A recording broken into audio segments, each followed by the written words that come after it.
La primera pregunta que tengo, el cortisol está muy demonizado. Hablemos un poco sobre él. ¿Qué son las partes buenas y qué son las partes malas? Intentaré no ponerme muy técnico, que a veces peco de eso, pero es la pasión por lo que hago, ¿no?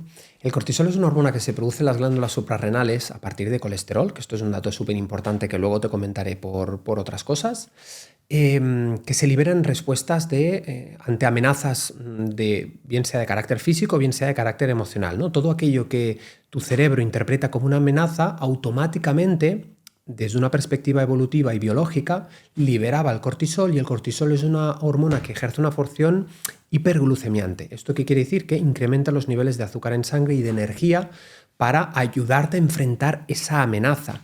Ahora, ¿qué sucede? Has puntualizado algo muy acertadamente que es que el cortisol no es el enemigo, igual que no hay ninguna hormona que sea el enemigo. El enemigo es el estrés crónico que genera oleadas permanentemente elevadas de cortisol en el tiempo, sostenidas, que acaban acarreando o ocasionando numerosos perjuicios para la salud.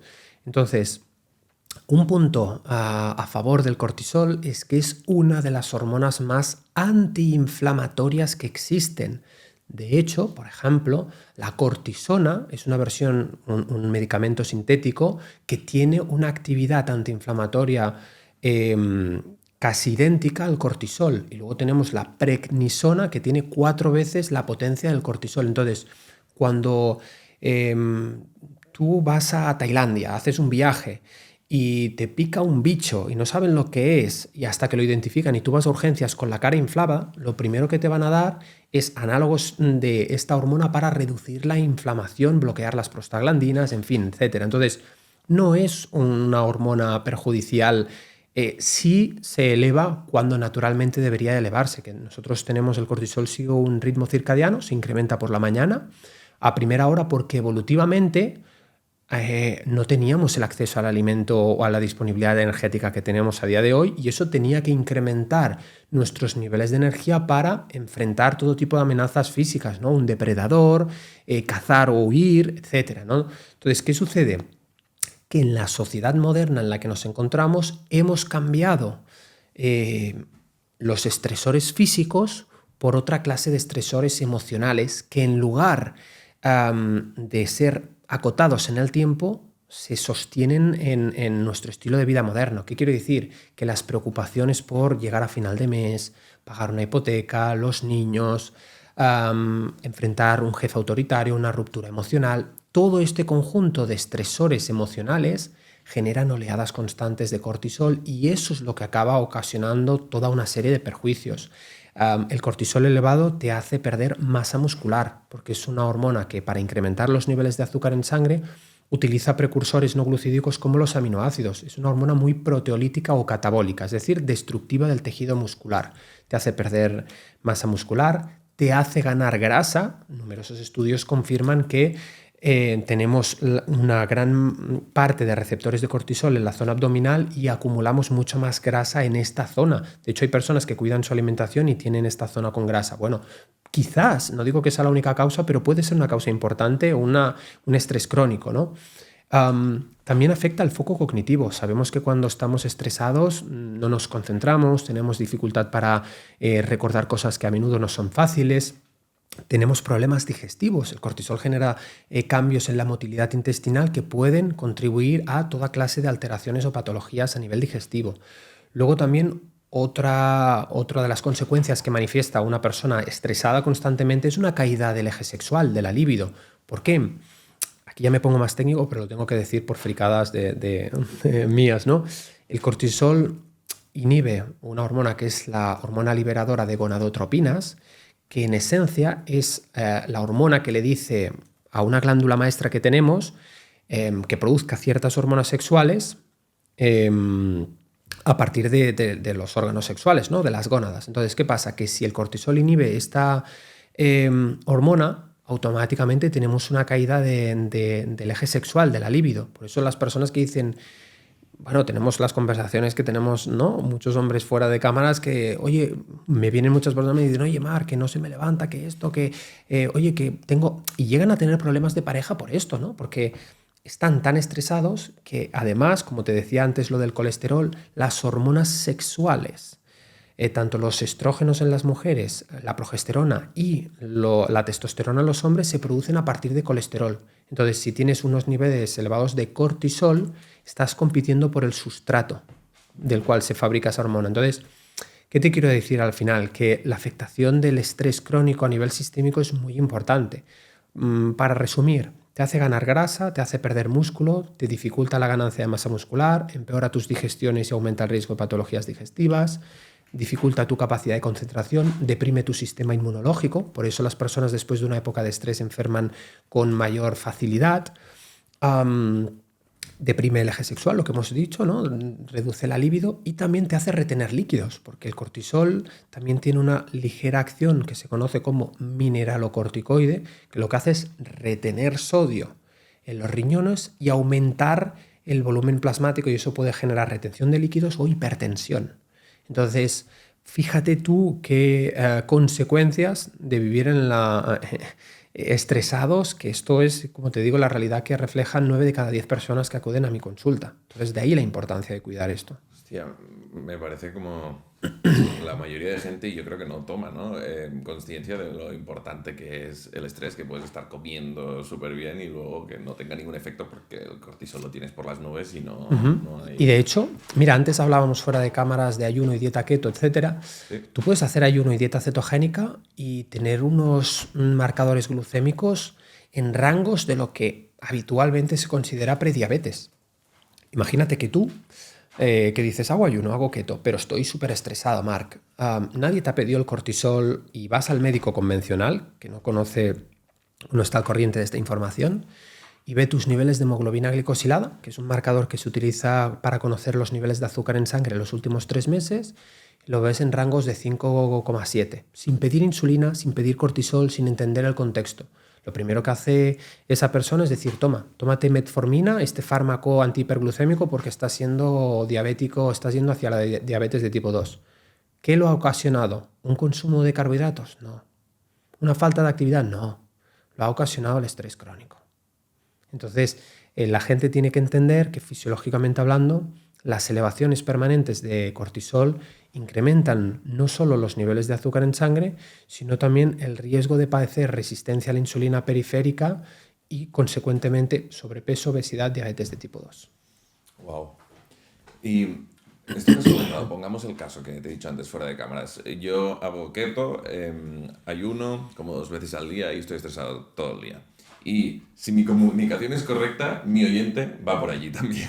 Entonces, ¿qué tips le darías a esta persona sin generalizar, ¿no? Pero ¿qué es lo que recomendarías? Moderar todo tipo de estresores físicos y emocionales. Es decir, si haces ayuno, vale, si yo veo que la glicosilada efectivamente está elevada, la insulina inhibida, que es algo que veo en consulta, y el cortisol elevado, te diré, vamos a tener que cambiar o bien la frecuencia o bien la duración de los ayunos, y vamos a plantearnos de introducir una pequeña cantidad de hidrato de carbono en tu vida, en tu dieta, para mitigar ese exceso en la producción de cortisol que se da ante situaciones donde se reducen fuertemente los niveles de azúcar en sangre. Porque esto es un tip que no he dicho en los 2 podcasts y lo voy a dejar aquí, y es que no solo se incrementa el cortisol ante situaciones de estrés físico o estrés emocional. De hecho, por razones no entendidas, y cito textualmente lo que pone en el Tratado de Fisiología, por razones todavía no entendidas, ante situaciones de bajos niveles de glucosa en sangre, la adenohipófisis, por razones no entendidas, libera adrenocorticotropina, que es la hormona que le dice a las glándulas suprarrenales que liberen cortisol para incrementar los niveles de azúcar en sangre y recuperar ese estado de equilibrio. Entonces, ¿qué quiere decir esto? ¿En qué situaciones se dan bajos niveles de azúcar en sangre? En ayunos y dietas cetogénicas. Una vez dicho esto, por favor, que la gente no crea que ahora soy el sesgado y que digo todo carbos. No, soy un fiel defensor de la dieta cetogénica. Tengo un libro del cual he vendido muchas unidades del ayuno intermitente, pero soy defensor del contexto, de que lo que nos puede hacer bien en un determinado contexto no quiere decir que sea lo que nos hace bien en otro determinado contexto. Por eso digo que las hormonas mandan y por eso pido analíticas, porque tú puedes hacer la misma dieta, las mismas calorías en un momento donde, como dices tú, tienes estrés y te va a impactar a nivel fisiológico de una manera determinada, o hacer ese mismo protocolo en un contexto donde no tengas estrés y que tenga otro impacto radicalmente distinto. Entonces, por eso es por lo que es importante entender el contexto. ¿Y cómo se entiende el contexto aparte del feedback con las personas en consulta? Atendiendo a las analíticas. ¿Puedes contarme un poco sobre cómo es una analítica correcta? Mira, te diré que hay miles de parámetros que podemos analizar en una analítica. Miles. Algunos nos pueden dar una información en determinados contextos. Por ejemplo, no sé, me invento, si una persona tiene anemia. Te voy a decir datos que no saben muchos, que muchos médicos van a tener que ir a buscar y decir, pero este tío, ¿de dónde ha sacado esto? Bueno, tú tienes dos maneras de hacer las cosas. Imagínate que una situación corriente. Viene una persona, tiene los niveles de eritrocitos disminuidos, los glóbulos rojos, y la hemoglobina disminuida, ¿no? La proteína que transporta el oxígeno en la sangre. Por tanto, tiene anemia. Luego hay que clasificarla, pero vale, tiene anemia. Va al médico convencional, y el médico convencional, ¿qué va a hacer? Tómate hierro y ya está. Es lo único. No, amigo. ¿Qué hago yo? Yo digo, vamos a pedir todo el hemograma, la serie roja, ¿vale? Es lo que determina pues, cómo está el volumen corpuscular medio, bueno, ciertos marcadores que tienen que ver con esto, sí, que se piden habitualmente en consultas médicas, pero te voy a pedir otros marcadores como la hepcidina, por ejemplo, que es una hormona que regula el paso del hierro desde los enterocitos, las células del intestino delgado, hacia la sangre, y que si está elevada, porque estás inflamado a nivel digestivo, no va a pasar el hierro. Y tu problema no es que no tomes suficiente hierro, tu problema es que no lo estás absorbiendo. Y para saber eso hay que pedir esto. O a lo mejor no te han pedido nunca, otro dato, el nombre de una hormona, una proteína que se conoce como ceruloplasmina, que contiene cobre. ¿Por qué? Porque el cobre permite la transformación del hierro ferroso en hierro férrico, que es necesaria para su transporte. Si esta hormona no hace correctamente su función, el hierro no se transforma en su forma activa y no se puede transportar. Pero el problema, nuevamente, la causa, no es un bajo consumo de hierro. Entonces, así pasa absolutamente con todo. Dar una solución como empaquetizada cuando hay muchos procesos dentro que pueden ser cualquiera de ellos, ¿no? Que hay que evaluar, claro, para conocer el origen. Si tú no conoces la causa subyacente del problema, nunca lo arreglarás. Es decir,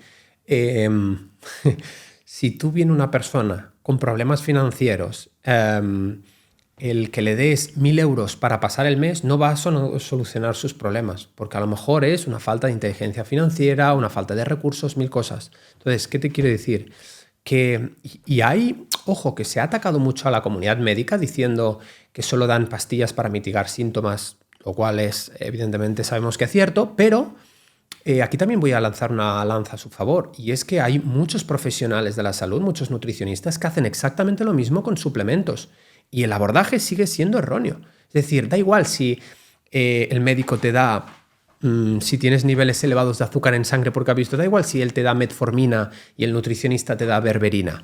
El problema o lo que hay que abordar es la causa subyacente que ha generado esa elevación de los niveles de azúcar en sangre. ¿Se entiende? Entonces, yendo a la causa, encuentras la solución acertada para que no se repita el resultado. Lo que no tiene sentido es tapar el síntoma con una pastillita o un suplemento sin abordar la causa. Tiene todo el sentido del mundo la comparación, porque es lo mismo. El suplemento vas a, bueno, te falta X cosa, te doy el suplemento. El médico Claro. te da el ibuprofeno, es exactamente lo mismo. Claro, da igual si te da ibuprofeno y el otro le da la cúrcuma, o da igual si da un fármaco antihiperglucémico y el otro te da un alcaloide natural. Al final, el problema sigue estando ahí. O porque veo muchas personas que, ya te digo, hay muchas chicas que vienen con unos niveles de anemia. A lo mejor el profesional que le toque le dice, no, te voy a dar hierro del mejor absorción, hierro liposomado, etc. Ya. ¿Pero por qué tienes anemia? Vamos a analizar el consumo que tienes de carne. ¿Es normal? Sí. ¿Estás bien a nivel digestivo? ¿Lo estás absorbiendo? ¿Venías de la regla? ¿Cuál es? Porque al final la analítica es el reflejo objetivo de tu estado actual. Pero, ¿cómo has llegado ahí? ¿Qué es lo que hay detrás? Entonces, si solucionas todo eso, solucionas no solo el problema, sino también muchos malos diagnósticos, pero muchísimos. Es lo que te decía antes, vas con los niveles de azúcar en sangre elevados, uy, esto es de prediabetes, te tienes que... No. Vas con los niveles de triglicéridos elevados al médico, uy, no, estás pasándote con las grasas. No, amigo, lo que genera una hipertrigliceridemia es un exceso de carbohidratos que se convierten en grasa en el hígado. Y cuando esa grasa no se transporta o se transporta a una velocidad inferior a la que se almacena, se produce un hígado graso no alcohólico. Y el exceso no es de grasas, es de carbohidratos refinados, amigo. Entonces, viene una analítica y veo tus niveles de ácido úrico por las nubes. Pero tú tienes un consumo natural de proteínas. Tú no tienes problemas renales. ¿Por qué están los niveles de ácido úrico elevados? A lo mejor te has pasado con la fructosa.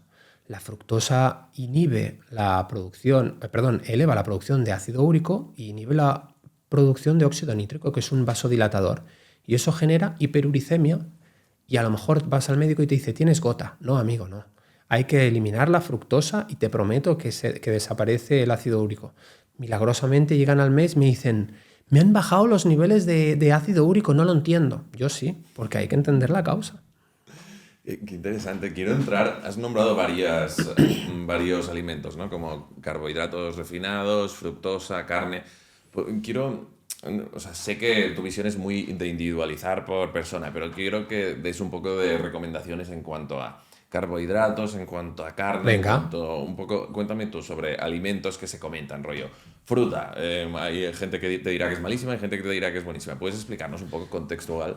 Yo siempre soy defensor, lo he dicho muchas veces. De hecho, no hace falta. Ahora te diré, si quieres, entramos, pero yo siempre digo comida real. ¿Qué es comida real? Pues algo que reconozcan tus ancestros como comida real. Si tú vas al supermercado y coges unas tortitas de arroz con 35 ingredientes y se la das a un tío del paleolítico, te dirá que es ese corcho, ¿no? Ese polispán. En cambio, si le das un tubérculo, aunque sea un carbohidrato, si le das una patata, un boniato, dirá, esto lo reconozco. Si le das una fruta, dirá, esto, bueno, lo reconozco. Es verdad que la fruta está también, hay mucha fruta transgénica, etcétera, pero no entraré en este detalle. Para que se entienda, si le das fruta es un alimento real, que no necesita etiqueta, es fruta y punto, ¿no? Entonces, todo lo que te dé la naturaleza de forma natural, sin procesar, es bueno. Fuentes de carbohidratos que a mí me encantan, por varias razones, por varias, pero bueno, las que más, tubérculos. Patata, yuca, boniato, calabaza, zanahoria, remolacha. Otros que han tenido cierto grado de procesamiento, ¿qué tal? Arroz. Un arroz refrigerado que produce mucho almidón resistente es increíble para las células del colon. Te protege frente al cáncer de colon, reduce la inflamación, mejora tu microbiota, potencia el sistema inmunológico, reduce la carga glucémica y el índice glucémico del alimento. Es decir, los carbohidratos te engordan menos. Para simplificarlo, por favor, que no se caigan en reduccionismos. Entonces, para tu microbiota es súper interesante el almidón resistente de un arroz refrigerado. ¿Cómo lo conseguimos? Hacemos el arroz hoy, lo dejamos en la nevera 24-48 horas y listo, y luego lo comemos y ya tenemos una dosis de almidón resistente. Y esto lo podemos hacer con la patata, con el boniato, en fin. Entonces, hasta con el pan se puede hacer, imagínate, ¿no? Que esto la gente, nadie se ha puesto a hablar de esto. Entonces, luego dentro de otros carbohidratos naturales, las frutas son excelentes. Ahora, los vegetales todos son excelentes. ¿Quién no debería consumir? No, cambio el discurso. ¿Quién debería moderar el consumo de fruta? Personas que tienen problemas metabólicos relacionados con hígado graso, resistencia a la insulina, porque añadir más fructosa al problema lo va a empeorar. También dicho esto, la fructosa se metaboliza radicalmente distinto a la glucosa y la fibra de las frutas inhibe parcialmente su absorción, lo cual es el antídoto a la fructosa libre que vemos en mermeladas, miel, azúcar, etcétera, de los procesados. Entonces volvemos a lo mismo. ¿Un exceso de fructosa puede causar hígado graso? Sí, pero es fructosa libre de fibra. Nadie llega a hígado graso comiendo fruta. Eso es lo que la gente se tiene que enterar. Entonces, una vez dicho esto, estos alimentos son perfectamente saludables. Dentro de las grasas saludables, pues incluyo las contenidas naturalmente en huevos, carnes, pescados y aguacate, frutos secos, aceitunas. En España tenemos la enorme ventaja de tener uno de los oros líquidos que se llaman de los españoles, ¿no? El aceite de oliva virgen extra. Entonces, por supuesto, lo que tenemos que demonizar para simplificar, más que elegir alimentos saludables, tenemos que sacar los que sabemos que no son. ¿Y eso quién lo sabe? Todo el mundo. Procesados, azúcares, harinas refinadas y aceites vegetales de girasol, colza, cánola, soja, maíz. Todo esto es cáncer, pero es que es cáncer literal. O sea, cuando hay personas, sobre todo en Latinoamérica, que cocinan mucho con esta clase de aceites, cuando se someten a temperaturas generan un nivel de estrés oxidativo y de inflamación que literalmente, ese estrés oxidativo a nivel sanguíneo es lo que acaba formando las placas de arterioscleróticas, ¿no? Entonces eso es lo que genera problemas de inflamación, problemas de hipertensión, no las grasas contenidas en una carne de ternera, por decir algo. Entonces, hemos confundido en algún punto de la historia las grasas trans, que son las que hace la industria y modifica para mejorar su sabor y especialmente su durabilidad, con las grasas saturadas, que son buenas, como las que puede haber en un aceite de coco, que la literatura científica es aplastante de los beneficios que tiene el aceite de coco, o que tiene, pues eso, ¿no? Los huevos con su grasa o la carne con su grasa. Entonces, yo creo que ha habido una gran parte de adoctrinamiento por parte de la industria y otra parte de desinformación, porque cuando a ti te hablan de un tema que no manejas, lo primero que oyes es lo que crees que es cierto. Si eso te lo repiten y lo repiten durante años, acabas generando un sesgo diciendo esto es malo, esto es bueno.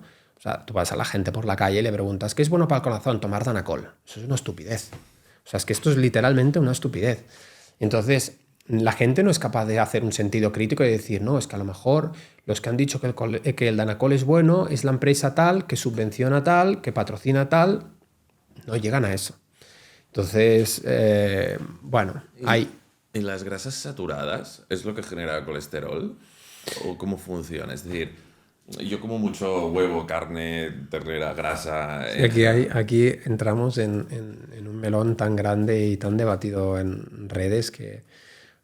No se puede simplificar. La verdad es que sí. La verdad es que comer grasas o hacer una dieta keto eleva el colesterol. Ahora, la pregunta que yo te lanzo a ti es, ¿el colesterol es malo? Yeah. Porque el colesterol lo produce 3/4 partes del colesterol endógeno, o sea, del colesterol, perdón, total en la sangre lo producimos nosotros de manera endógena, es decir, de manera propia en casi todas las células y especialmente en el hígado. El colesterol es precursor de hormonas, todas las hormonas esteroideas.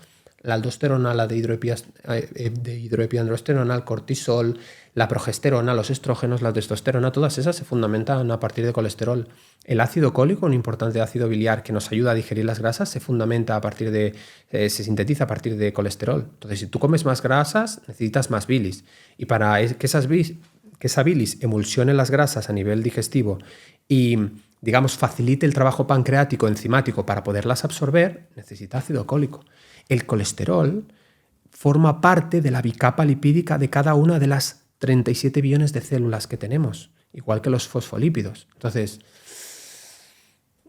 Puede que os estéis preguntando, ¿pero qué mierdas lleva en la nariz? ¿Qué es esto? ¿Se ha hecho daño? ¿O qué es? Pues nada de eso, no me he hecho daño, simplemente quiero respirar mejor. Y eso lo he conseguido con Highstrips. Existen varios estudios que demuestran que una respiración nasal puede aumentar hasta un 15% el rendimiento deportivo. Pero la cosa no va solo de cuando estás haciendo deporte, también va de cuando estás durmiendo. Respirar por la boca cuando duermes puede hacer que la calidad de tu sueño se vea perjudicada gravemente, llegando a ser un 20% menos eficiente. Y para terminar, si estas dos razones no te han convencido aún, respirar por la boca es la puerta de entrada de varias enfermedades, como caries, migrañas, estrés y ansiedad. Así que si quieres darle un try a estas tiritas de la nariz, que no solo te ayudarán a respirar mejor, sino que te harán ver bien fachero, tienes un link en la descripción, aprovecha ahora que están en stock y vuelta a la conversación. ¿Crees que ha sido interés de una industria? 100%. Vale. 100%. 100%. ¿Por qué? Porque todos sabemos que para vender algo lo mejor es identificar un villano y luego sacar el superhéroe. Y si yo te digo cómo funciona el marketing, ¿no? Cuando te dicen haz un copy y da en el punto de dolor. Primero doy en un punto de dolor, luego identifico el enemigo para luego venderte la solución. Es el negocio perfecto. Esto funciona siempre, ¿no? Te digo, esto mata, esto no mata, tienes que comprar esto. Y la gente que hace, en lugar de usar el sentido crítico como es dámelo todo fácil, vale, pues en lugar de modificar mis hábitos, me voy a tomar esto o voy a hacer lo otro y hay una clase de intereses. Tú sabías, esto es un dato brutal, ¿Tú sabías que la vitamina B3, la niacina, se puede encontrar de dos formas? Se puede encontrar en forma de nicotinamida y se puede encontrar en forma de, ahora en España ya no, de ácido nicotínico. ¿Y por qué te estoy diciendo esto? Porque antes del uso de las estatinas se usaba muchísimo para mejorar el perfil lipídico, reducir los niveles de colesterol, aumentar el HDL y reducir los triglicéridos, el ácido nicotínico, una forma de la vitamina B3 que no costaba nada y que ejercía un impacto beneficioso en la salud a la hora de mejorar ese perfil lipídico. ¿Qué sucede? Que se juntaron la industria de médica, ¿no? La farmacéutica, la médica y la de suplementación y dijeron, bueno, a ver, aquí ¿cómo sacamos todos? Nosotros vamos a sacar estatinas, que es el medicamento más lucroso de la industria farmacéutica. La industria médica lo va a prescribir porque ya hemos extendido el mito de que las grasas son malas y que el colesterol nos va a matar. Y entonces, este último elemento de la industria de suplementación que antes ofrecía ácido nicotínico para reducir estos niveles de colesterol de manera natural sin tomar medicamentos, dijeron, no, ahora lo que vamos a hacer es decir que esa forma de vitamina B3 genera ruborización, genera un aumento del flujo sanguíneo y te deja una rojez, y entonces vas a vender la otra forma de vitamina B3, la nicotinamida de la que te he hablado, y pondremos efecto flash free o no ruborizante. Todos contentos, unos seguían vendiendo suplementos, los otros estatinas y hemos ganado todo. Entonces, ¿qué pasa? Que tú ahora te pones a buscar a alguien que se ponga a buscar en internet ácido nicotínico, aparte de que la evidencia científica es aplastante a nivel del perfil lipídico, no se encuentra en forma de suplementación. Amigo, hemos dado en una tecla buena. Entonces, fíjate cómo al final detrás de muchas cosas hay un negocio. Pero las personas, y esto es lo que sobre todo más digo, por favor, lo que más me cansa, las personas aceptan cualquier tipo de información que reciben de internet como una auténtica, como algo verídico sin cuestionárselo. Que hagan pensamiento crítico. Incluso, ¿cuántos médicos hay ahora que están contradiciendo el dogma tradicional? Y son médicos igual, porque pueden decir, no, es que este chico del podcast o Marc es nutricionista, no es médico. Ya, pero es que hay muchos médicos. Lo que te he explicado antes del metabolismo de la fructosa, tenemos al doctor Luke Tapi, que es brutal en eso, a Robert Lustig, que es brutal en eso. No lo dice Marc de Elite Fitness, lo dice la literatura científica. Entonces, basta con echar una mirada a toda esa literatura para darte cuenta que lo que te han vendido es una mentira, es una película. ¿Cuál es el...? O sea, esto, nosotros que estamos dentro de cierto mundillo, como que ya lo tenemos más o menos interiorizado. Pero para esa persona que no está dentro de... que no entiende de nutrición aún y que comete los típicos errores que hace una dieta al seguir una dieta mediterránea, digamos, ¿cuáles son los típicos errores que ves y qué normas, qué recomendaciones podrías dar? Mira, me río porque te voy a contestar lo primero que me viene a la cabeza, y es que los errores no están tanto en la dieta que sigues, sino en lo que haces el fin de semana. Es que te lo digo sinceramente, porque si tú que comas, a ver, yo qué sé, me lo invento, que comas una ensalada y que le añadas garbanzos y lo que sea, si te sienta bien a nivel digestivo y que te tomes tus lácteos, y bien, o sea, quizás hay otros alimentos que defendería más, pero bueno, bien. Ahora, ¿qué pasa? Que la gente sigue la dieta mediterránea de lunes a viernes y el fin de semana sigue la dieta de la anarquía, que es me hincho a cubatas el fin de semana, a ultraprocesados y alcohol, y luego me pregunto el lunes si hago ayuno para compensar. Claro. Esto. Vale. O sea, lo primero es quitar el alcohol en fines de semana. Quitar, claro. La gente no sabe lo que es la moderación. Te dice, no, es que está demostrado que para la salud tomar una cerveza o una copa de vino, sí, un litro no. Un litro no. Entonces, claro, empieza por ahí. Empieza por... O sea, nos centramos demasiado en la dieta, en lo que comemos, pero no nos centramos en lo que hacemos. Y lo que hacemos es que estamos todo el día estresados entre cuatro paredes, sin exposición al sol, sin apenas movernos, cogemos... Ayer venía del AVE, hizo un vídeo para las stories donde todo el mundo coge la cinta, la cinta esta que está en los aeropuertos, que vas en línea recta y todo el mundo está cogiendo la cinta sabiendo que puedes caminar en línea recta al lado, que no hay nadie. La gente haciendo cola para eso. Entonces, Hostia, que es ridículo que nos centremos en si esto engorda más o menos o si la fruta es más perjudicial. Primero empieza por trabajar en tus hábitos, por lo que te digo, no estar estresado todo el día, por intentar que te dé ligeramente el sol. Si tienes media hora de comida, sal a una terraza y que te dé directamente el sol, al menos por intentar moverte habitualmente, en lugar de querer aparcar delante de la puñetera puerta para no hacer ni el esfuerzo de caminar 100 metros. Entonces, esto es lo que realmente tenemos que ver, porque es lo que le digo a todo el mundo. Nosotros, que nos dedicamos a la salud, estamos debatiendo si el colesterol es bueno o no, o si una dieta es mejor que otra, y no nos damos cuenta de que al final los principios son los mismos. Come comida real, aléjate de los ultraprocesados, del azúcar, muévete, exponte al sol y entrena fuerza 3, 4, 5 veces por semana si puedes, y ya has adelantado al 90% de la población. Ya solo con eso. Entonces simplifica, no hace falta que tengas el filtro del agua en casa, una depuradora de CO2 en casa. Es que no hace falta tantas historias. Lo que hace falta es lo que te dicta tu sentido común. ¿A ti tu sentido común qué te dicta? ¿Que irte a las 3 de la mañana es una buena hora para dormir? No. ¿Sí o no? ¿Tu sentido común te dicta que lo mejor para la salud es aparcar delante de la puerta en el supermercado? No. Porque dices, oye, me podría mover. ¿Cómo te sientes tú cuando ves el reloj y dices, hostia, he hecho 12.000 pasos hoy, tío? Y hoy he entrenado fuerza y encima no me he dado cuenta y ni he desayunado porque no tenía hambre, me he ido a hacer estos análisis y, hostia, son las 2 del mediodía. ¿Cómo te sientes ese día? ¿Y cómo se siente la gran mayoría de españoles los lunes? A nivel digestivo, a nivel energético, a nivel anímico. Los lunes es como... tienes la frase más popular de los españoles que es que necesito un café porque sin café no funciona. Pregúntate por qué lo necesitas. Pregúntate por qué lo necesitas.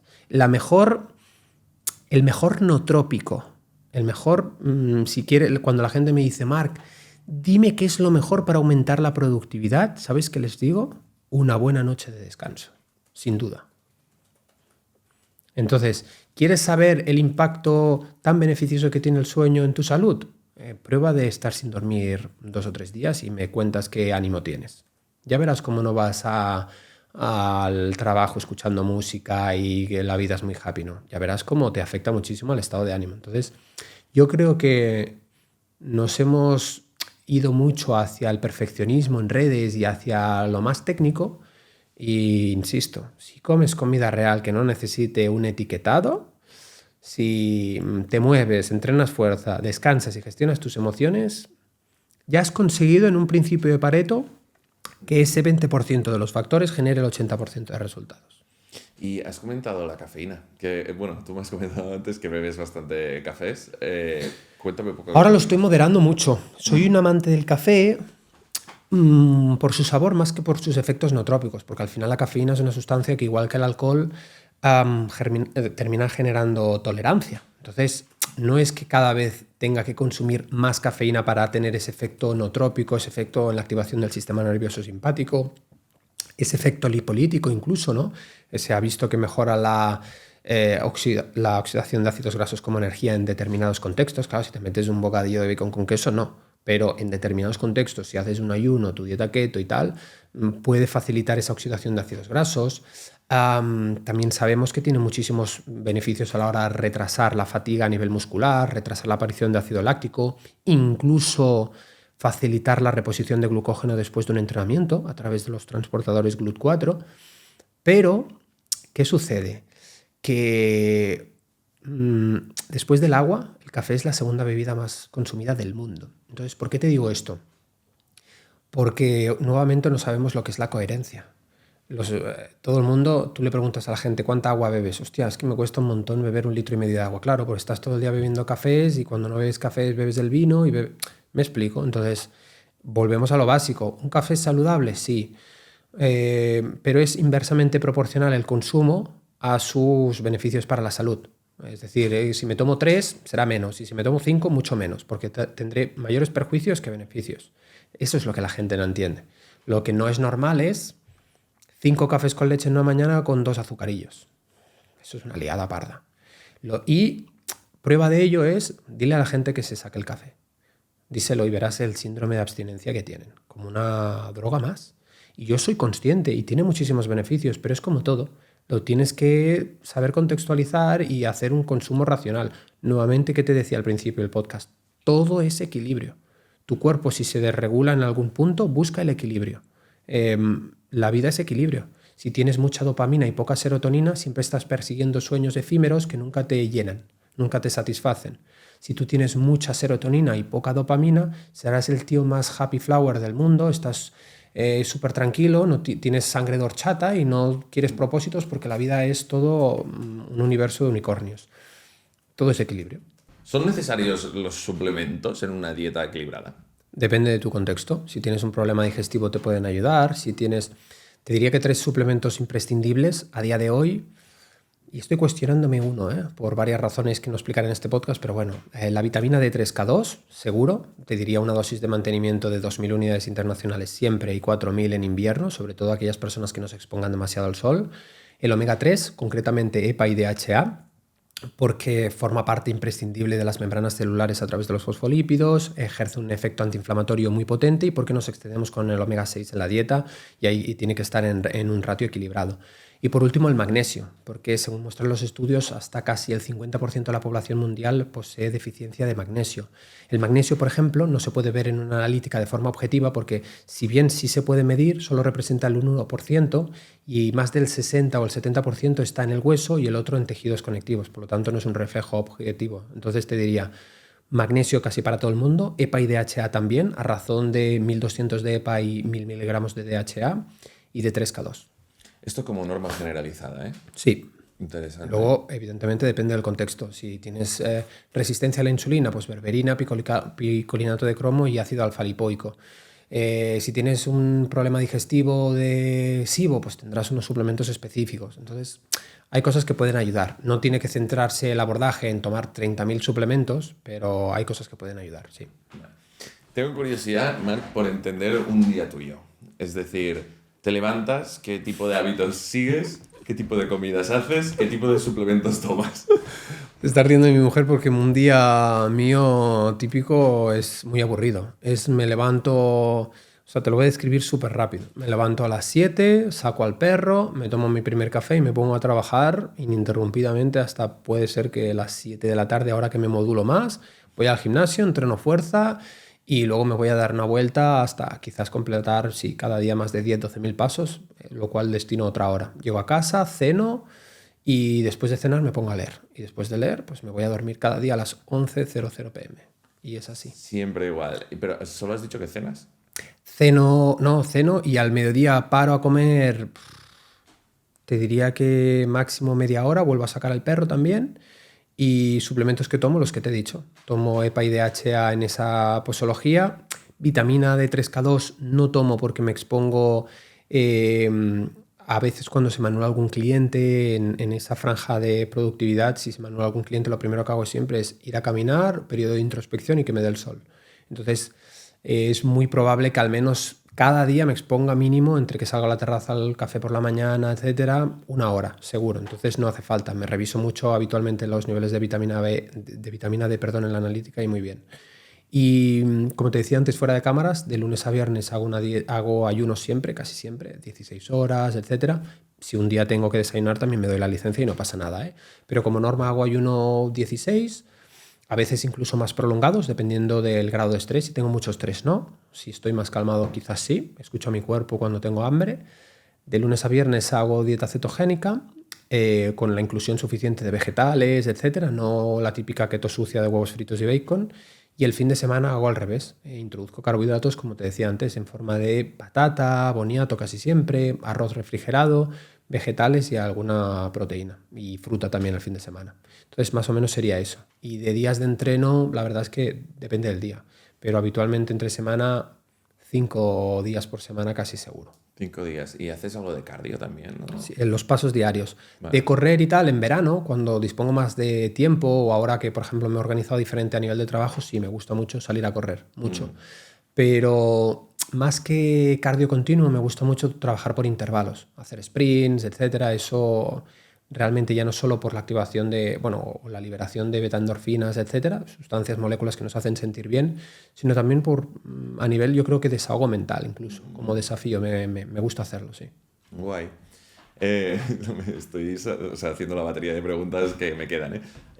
Ayuno. Hablemos un poco sobre ayuno. ¿Por qué es positiva? ¿Por qué va bien para el cuerpo? Porque tiene una coherencia evolutiva innegable, vaya. O sea, el ayuno es un hábito inherente en el ser humano desde el principio de los tiempos. Como te he dicho antes, el ser humano no se despertaba de las cavernas y tenía acceso a la alimentación como lo tenemos hoy en día. No habían cafeterías en aquella época para poder recargar los niveles de energía y tenían que buscarse la vida cazando y muchos días estaban prácticamente sin cazar porque las condiciones no lo permitían, lo cual era un ayuno obligado, más por obligación que por devoción. Y eso ha generado mecanismos epigenéticos y biológicos que hacen que estemos realmente diseñados para ayunar. Ahora, una vez dicho esto, también el ayuno tiene excepciones, hay que implementarlo de forma coherente, hay que tener en cuenta ciertas precauciones en cuanto a hidratación y electrolitos. Y tiene unos beneficios, la literatura científica es aplastante. Mejora el perfil lipídico, reduce los niveles de triglicéridos, reduce y previene la hipertensión arterial por ese descenso de la insulina, que es una hormona que retiene sodio a nivel renal. Mejora el foco cognitivo por una elevación de catecolaminas. Ha demostrado mejorar la composición corporal, perder grasa y mantener masa muscular mucho más respecto a otros enfoques tradicionales de dieta hipocalórica. El ayuno intermitente también facilita muchísimo, evidentemente, la sensibilidad a la insulina, previniendo la resistencia a la insulina, que es el preludio a la obesidad, el sobrepeso y la diabetes de tipo 2. También favorece un proceso conocido como autofagia, que es súper interesante, en el que las células reciclan componentes inservibles o disfuncionales para crear nuevas estructuras celulares funcionales. Y esto es imprescindible para alejarnos de la enfermedad. De hecho, le dieron el premio Nobel a Oxumi en el 2016 por descubrir profundizar en este proceso. Es increíble el ayuno para reducir la inflamación digestiva, sino que alguien me diga cuando tiene una gastroenteritis qué hace su propio cuerpo, ayunar, qué hacen los animales en la naturaleza cuando se sienten incómodos a nivel digestivo, ayunar. Entonces simplemente tenemos que mirar cómo en la naturaleza lo vemos hasta en los animales, incluso tú mismo, tienes una gastroenteritis, plantéate por qué, o después de un fin de semana de excesos, ¿qué te apetece? ¿Te apetece realmente desayunar? Probablemente no. Entonces, para reducir la inflamación digestiva y para activar una cosa que se llama el complejo motor migratorio, que es un sistema de reciclaje a nivel del tubo digestivo muy necesario para prevenir enfermedades o patologías como el sobrecrecimiento bacteriano en el intestino delgado. Entonces, son tantos los beneficios del ayuno que es aplastante la literatura y es innegable.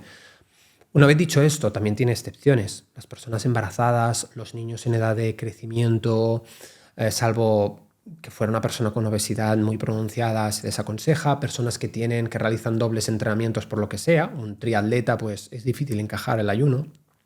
Personas con alta demanda energética o nutricional, como deportistas de élite que también llevo. ¿Se puede hacer el ayuno en épocas en las que no estén compitiendo? Sí, de hecho es un buen aliado para facilitar y favorecer la flexibilidad metabólica, pero no siempre, no en todo, sino de mucha duración. Sí, hablo de ayunos. Yo cuando hablo de ayunos hablo de a partir de 14 horas, entre 14 y 16. 12 me parece estrictamente necesario desde la fisiología. Entonces, son muchos los beneficios, pero también puede dar lugar a perjuicios para la salud mal implementado o sin tomar las precauciones, por lo que también tiene sus excepciones.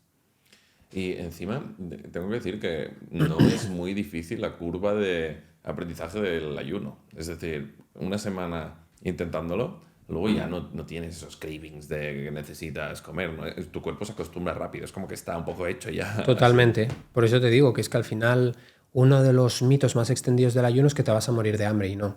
Realmente el hambre viene por oleadas, sobre todo está manifestado o orquestado por dos hormonas, la grelina especialmente del estómago y la leptina, pero una de las cosas que se ve claramente es que cuando las personas ayunan dejan de tener hambre, es curioso, y se reconcilian con ese ciclo hambre-saciedad que ancestralmente nos indicaba cuándo estaba nuestro aparato digestivo predispuesto para digerir la comida. Ay, Marc, una más. La testosterona, tan debatida y tan politizada. Que es verdad que la testosterona como norma general está baja en los hombres actualmente.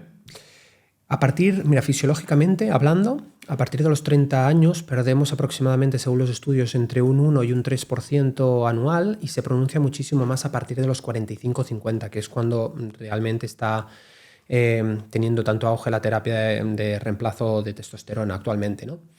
Y es curioso porque con la edad vamos perdiendo esa vitalidad, ganamos más. Los síntomas de una testosterona baja son una pérdida de masa muscular, una disminución de la libido, del deseo sexual, un estado de ánimo de decaimiento incluso, falta de energía, pérdida de cabello. Todo esto nos da señales de que podemos estar teniendo una reducción en los niveles de testosterona. Ahora, nuevamente volvemos a lo mismo. ¿Qué debemos hacer para combatir ese bajo nivel de testosterona y prevenir la sarcopenia, la pérdida de masa muscular derivada de la inactividad, del sedentarismo, pero también de esa pérdida posible de testosterona? Lo primero es entrenar fuerza, nuevamente. Lo sabemos que el ejercicio físico activa una mayor expresión, permite una mayor expresión de andrógenos, de hormonas masculinas, y por tanto facilita una mayor secreción y liberación de testosterona. Luego, consumir alimentos ricos en zinc. Las ostras son los número 1, pero también tenemos, en los mariscos es bastante rico el zinc, en carnes, en pescados, en ciertas legumbres, frutos secos, semillas, etcétera, porque el zinc aumenta los niveles de testosterona, aumenta la espermatogénesis y la fertilidad, y aumenta la biodisponibilidad de testosterona. ¿Qué quiere decir esto? Que nosotros, cuando pedimos en una analítica testosterona, nos pueden poner la total y la libre. Tú puedes tener unos niveles muy elevados de testosterona total, pero bajos de testosterona libre. ¿Por qué? Porque no se ha liberado de su transportador, que esto en sangre es la globulina fijadora de hormonas sexuales y la albumina. Entonces, ¿por qué te digo esto? Porque el cortisol aumenta la SHBG y por tanto reduce la biodisponibilidad de testosterona libre. ¿Se entiende? Entonces, mayor estrés, menor producción de testosterona y también menor biodisponibilidad. Aquí algo muy interesante es que si se incrementan estos niveles de HCG y se reduce la testosterona libre, tomar boro, el suplemento de boro, a razón de entre 11 y 13 miligramos, si no lo recuerdo mal, puede reducir eso y aumentar a su vez la biodisponibilidad de la testosterona. Y luego también algo muy interesante es mantener bajos los niveles de grasa. ¿Por qué? Porque algo que la gente no conoce es que el tejido adiposo contiene una enzima que es la aromatasa. Y la aromatasa lo que hace es, como su nombre indica, permitir la aromatización, la conversión de testosterona en estrógenos, y hace que los hombres tengan más ginecomastia, ¿no? Un pecho más parecido al femenino, mayor adiposidad, y reduce la disponibilidad de hormonas sexuales como es la testosterona libre, de hormonas biodisponibles. Y aparte de los alimentos que nos acabas de decir, ¿algún tipo de hábito o algo que haga subir la testosterona? Más que subir la testosterona, lo que tenemos que hacer es intentar que no se reduzca, que es lo que te digo, ¿no? El cortisol es el enemigo. Si tú te tomas un montón de zinc, entrenas fuerza y cuidas todos tus hábitos, te alejas, por supuesto, del alcohol y de los ultraprocesados, que también reducen la disponibilidad de testosterona, y aún así vives estresado, quizás el efecto no es el que esperas nuevamente. ¿Por qué? Porque, insisto, el cortisol compite por precursores, por ese colesterol que va a ser importante para la síntesis de testosterona, y también inhibe la producción, de hecho, propiamente de testosterona a partir de la GnRH que te explicaba antes. Entonces el estrés es que es fundamental. De hecho, ¿qué les pasa a las mujeres, incluso en edad fértil, que tienen muchísimo estrés y además hacen dietas hipocalóricas restrictivas bajas en grasa? Que acaban con amenorrea. Entonces, ¿Qué es amenorrea?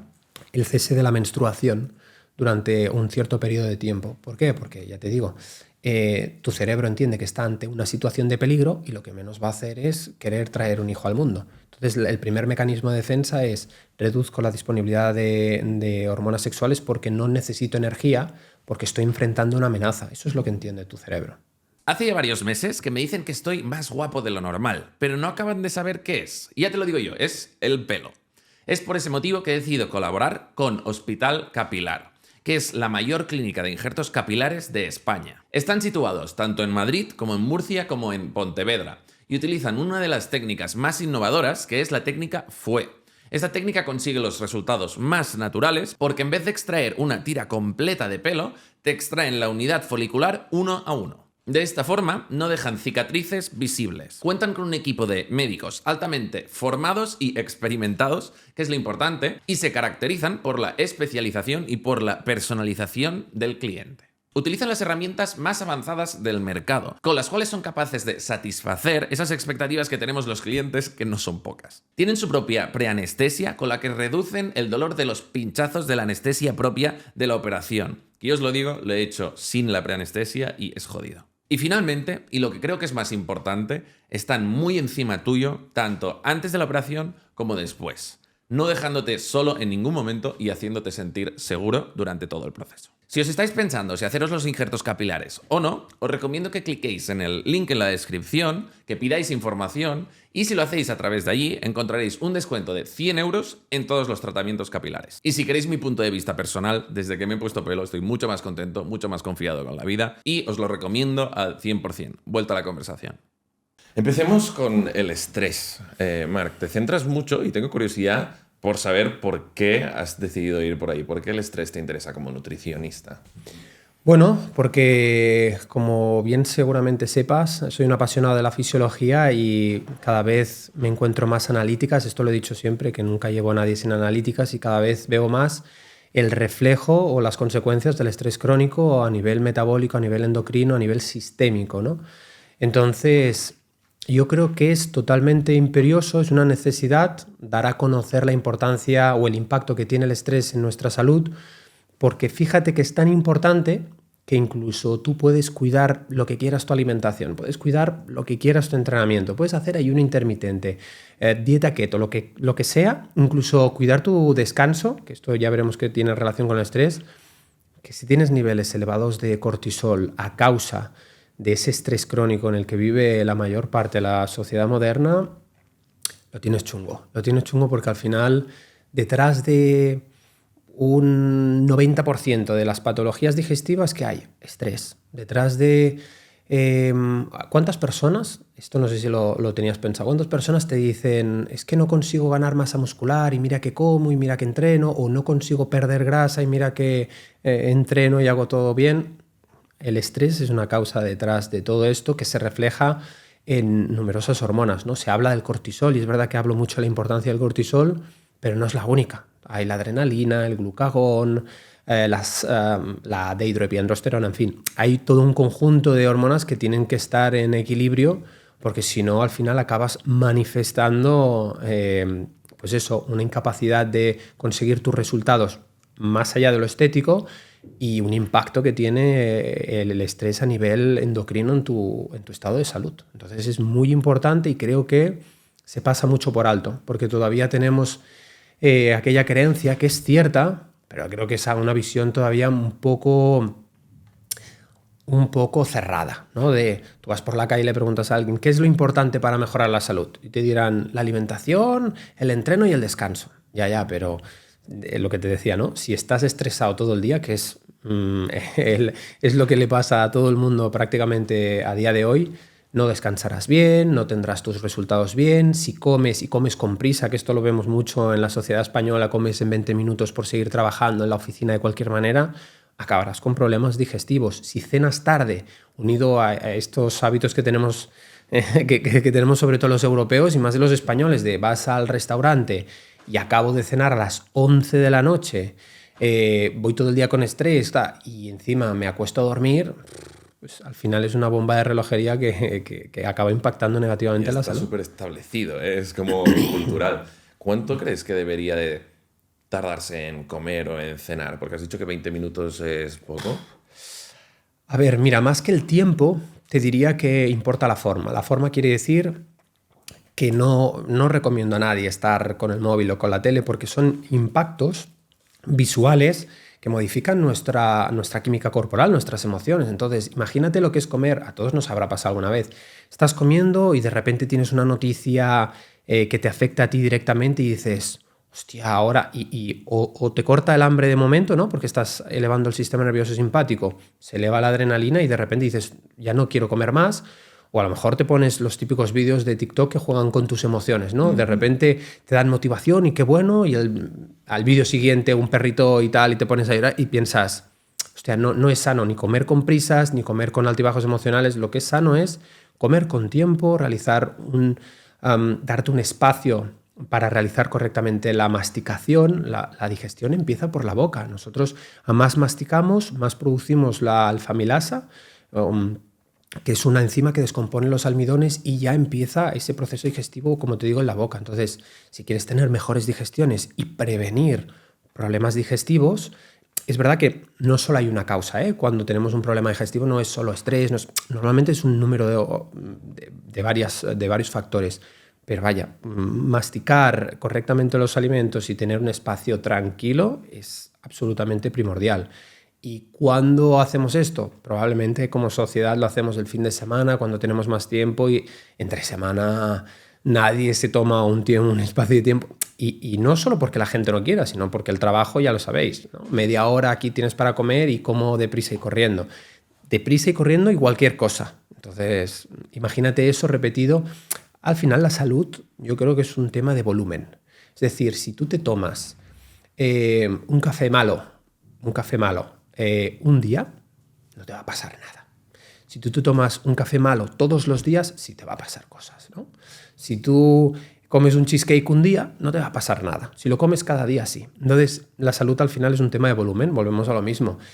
Nadie mejora su salud, nadie, ni su estado físico por hacer dieta un día o hacer ejercicio un día, igual que nadie empeora su salud por comerse un trozo de pastel un día o saltarse la dieta, por decir algo, o no ir al gimnasio un día. Entonces, al final, lo que es curioso que en los podcasts hablemos mucho de esto, pero yo creo que la gente lo que necesita es sentido común y volver hacia la coherencia. No tanto extremismos porque tenemos de todo, ¿no? Y lo ves en las redes sociales. Tenemos las personas que dicen que al final que comas lo que te da la puñetera gana y que seas feliz, ¿no? Y que te despreocupes. Eso es una parte. Y los otros que parece que, hostia, te tienes que levantar a las 5 de la mañana, hacer burpees, tienes que tomar tu café con canela al amanecer y te tienes que poner también luego al atardecer y tienes que comer comida orgánica y todo, y vigilar con los tóxicos, los microplásticos. Hostia, la gente al final acaba loca o obsesionada, que también vemos una corriente de personas ortoréxicas que están siempre mirando, esta lechuga es de procedencia aquí, ¿con qué aceites han cocinado? Eso tampoco te deja vivir, ¿eh? Y ojo, y también el mensaje aquí que quiero dar es que la salud es equilibrio, en todo, lo que decíamos antes. Si tienes un estado emocional cargado de preocupaciones y vives estresado, con ansiedad, acabas de dejarlo con tu pareja, te han echado del trabajo, etc., ya puedes comer lo que quieras, que tu cuerpo va a estar en un estado de conflicto interno porque hay algo que se tiene que solucionar. En cambio, y puedes comer lo bien que quieras, ¿eh? O sea, y llegar a enfermar. De hecho, las personas que tienen un estrés o una ansiedad, lo primero que hacen es enfermar porque tienen una caída del sistema inmune. O al revés, o puedes estar en un estado de tranquilidad contigo, gestionando tus emociones, comiendo comida sin tantas obsesiones y tener muy buen estado de salud. Entonces, al final, lo que veo es que en absolutamente todo es equilibrio. Todo es equilibrio. Entonces, la salud no depende de un único factor ni de lo que hagas un único día. Depende de lo que haces el 90% del tiempo. Y ahí es donde entran las decisiones conscientes. Puede llegar a ser contraproducente el hecho de lo que tú dices, ¿no? Los microplásticos, comer a X hora, levantarte, eso te genera estrés, el hecho de tener que tenerlo todo tan meticulosamente controlado, y te genera lo contrario, estás comiendo mejor o estás haciéndolo todo bien, pero el estrés te está perjudicando. Claro, parálisis por análisis, pero esto se ve no solo en el sector de la salud. Tú fíjate, entras en Instagram y ¿qué es lo primero que ves? En el sector de, si te interesa mejorar tu estado físico, solo ves cuerpos perfectos, cuerpos que realmente muchos están llenos de filtros, otros utilizan esteroides anabólicos para mejorar su estado físico, y esa imagen automáticamente genera un impacto en tu subconsciente, y es como que con el paso del tiempo y la repetición te empiezas a ver que donde antes tú estabas cómodo con tu estado físico, ahora dices, no, me gustaría ganar un poco más de masa muscular. Y cuando ganas masa muscular te dices, no, ahora me gustaría estar un poco más definido. Y eso te lleva, evidentemente, a mejorar, pero llega un punto que me estoy dando cuenta en el que es tanta la exposición que la gente o acaba loca loca de decir, tengo tanta información que no sé qué hacer, o acaba obsesionada, que también es decir, estar obsesionado es sinónimo de enfermedad totalmente, ¿no? Porque ¿dónde queda la salud mental? ¿Dónde queda la coherencia, el equilibrio? Pero pasa en todos los ámbitos. Imagínate cuántos jóvenes emprendedores hay que dicen, oye, mira, con 20 años me empiezo mi primer infoproducto, mi primer negocio online, y con 22 estoy ganando 3.000 euros. Claro, es que si entras a Instagram y te sale el enterado de turno que tiene 21 y te dice que está cobrando 10.000 euros al mes y que si no cobras 10.000 y no tienes ya el Lambo con 30 eres un fracasado, imagínate la sensación de frustración que tienen las personas aún haciéndolo bien. Aún haciéndolo bien. Y esto pasa con la salud. Imagínate que tú tienes una persona que dice, oye, yo entreno, voy al gimnasio a entrenar fuerza, oye, 4 o 5 días por semana, me muevo cada día, ¿no? En lugar de coger el coche, pues voy andando, aquí en Madrid, ¿no? Voy andando a los sitios, intento cuidar mi higiene de sueño, voy a las 11 a dormir, me despierto más o menos, ¿no? Me expongo también un rato al día al sol, perdón, en mi media hora del café de la mañana, lo que sea, y dices, bueno, es una persona que puede, desde luego está más adelantada que el otro 90%. Sí.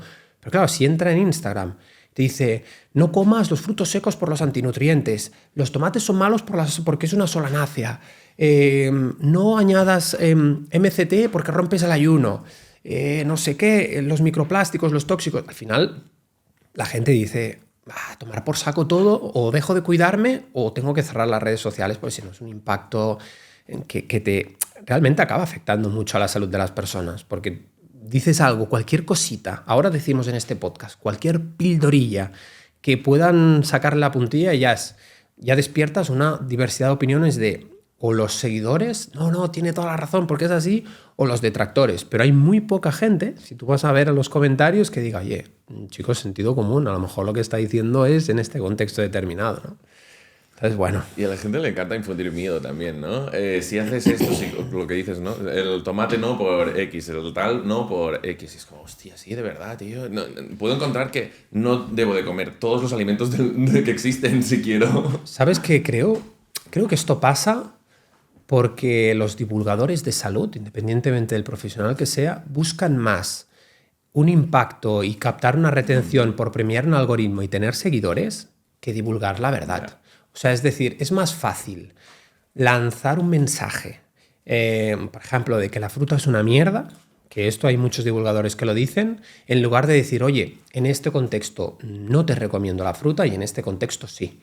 Pero claro, eso, que es información de calidad y que la gente puede recibir, no llama la atención. Entonces no llama la atención ni del algoritmo. En cambio, si te dice, no, el plátano te va a matar, ostras, lo primero que hace la gente es entro, tengo una retención brutal y estoy viendo, y a lo mejor te está diciendo cualquier chorrada, ¿no? Entonces creo que hay muchos divulgadores que se centran más en a ver cómo la lío más en un reel, qué polémica despierto y a ver si me hago viral, que no informarse. Y desafortunadamente, que esto es lo que más me pesa, ¿no?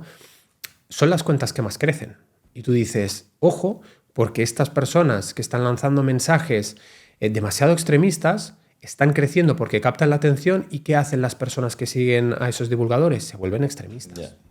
Ese es el problema. La polarización todo el mundo lo utiliza, en la política, en la salud, en todos lados. Pero para no divergir demasiado, volvemos un poco al estrés, Marc. Cuando alguien te viene y te enseña la analítica y ves que tiene un estrés elevado, ¿qué es lo que le sugieres normalmente? Que se relaje, ¿no? A ver, normalmente 9 de cada 10 personas vienen con unos marcadores a nivel del perfil adrenal que cuentan más hormonas más allá del cortisol, vienen con desequilibrios importantes. Entonces, lo primero que hago siempre antes de crear alarmismo es crear consciencia. Es decir, lo que estamos haciendo en el podcast, de decir, oye, que sepas que el estrés, bien sea, ojo, de carácter físico, de carácter emocional, está teniendo un impacto en tu salud y lo estamos, o sea, de hecho se está reflejando objetivamente, no es que te lo diga o me lo invente, sino estamos viéndolo objetivamente en las analíticas.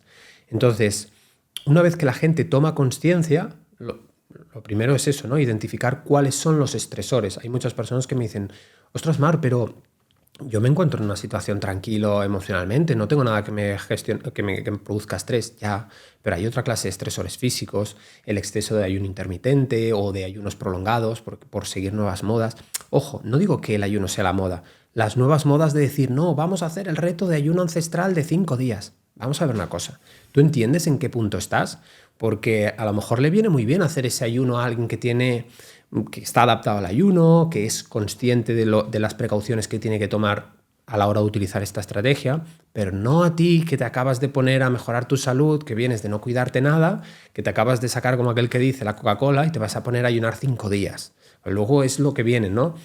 Las personas que te dicen, no, es que el ayuno no me ha funcionado porque a mí me mareaba. O no, lo que no te ha funcionado es no implementar la estrategia con coherencia, preferiblemente si lo puedes hacer con supervisión profesional mejor y no has tomado las precauciones correctas. Ya te digo, si tú vas a la vecina de abajo y le dices ponte a hacer un ayuno de 16 horas, ni le explicas, oye, que se tiene que adaptar, que tiene que hidratarse, ¿qué va a hacer? Ah, vale, pues claro, a las 14 horas estará con una hipoglucemia de locos, estará irascible, mal humor, dirá, esto no es para mí, se mareará y te dirá, no, esto me va mal. Entonces, ¿con esto qué te quiero decir? Que muchas veces no son los alimentos, no son las herramientas, no son ni siquiera los protocolos los que fracasan. Es la manera de implementar el protocolo de forma anárquica y sin control que tienen muchas personas. Esto es la parte más importante. Entonces, más allá de eso, ¿qué es de lo que nadie habla? Lo que le digo a la gente, y es importantísimo. Se habla mucho de cosas muy subjetivas como la felicidad, el amor, etcétera. Yo no puedo decirle, ni mucho menos sentarme aquí y decirle a alguien lo que tiene que hacer para ser feliz. No puedo. Pero es totalmente necesario el que las personas entiendan que igual que dedican cada día media hora para ver Netflix por la mañana o tienen media hora para revisar las redes sociales haciendo café, que se dediquen un espacio de tiempo diario para la introspección. ¿Qué quiere decir la introspección? Un periodo de tiempo para muchos incómodo en el que hago preguntas acerca de qué situación está mi vida en este momento, quién soy, soy feliz, cómo me relaciono con mi entorno, qué clase de diálogo interno mantengo cada día durante todo el día conmigo, estoy bien en el trabajo, si la respuesta es no, ¿cuál es la causa? La causa es el trabajo, es mi situación con los...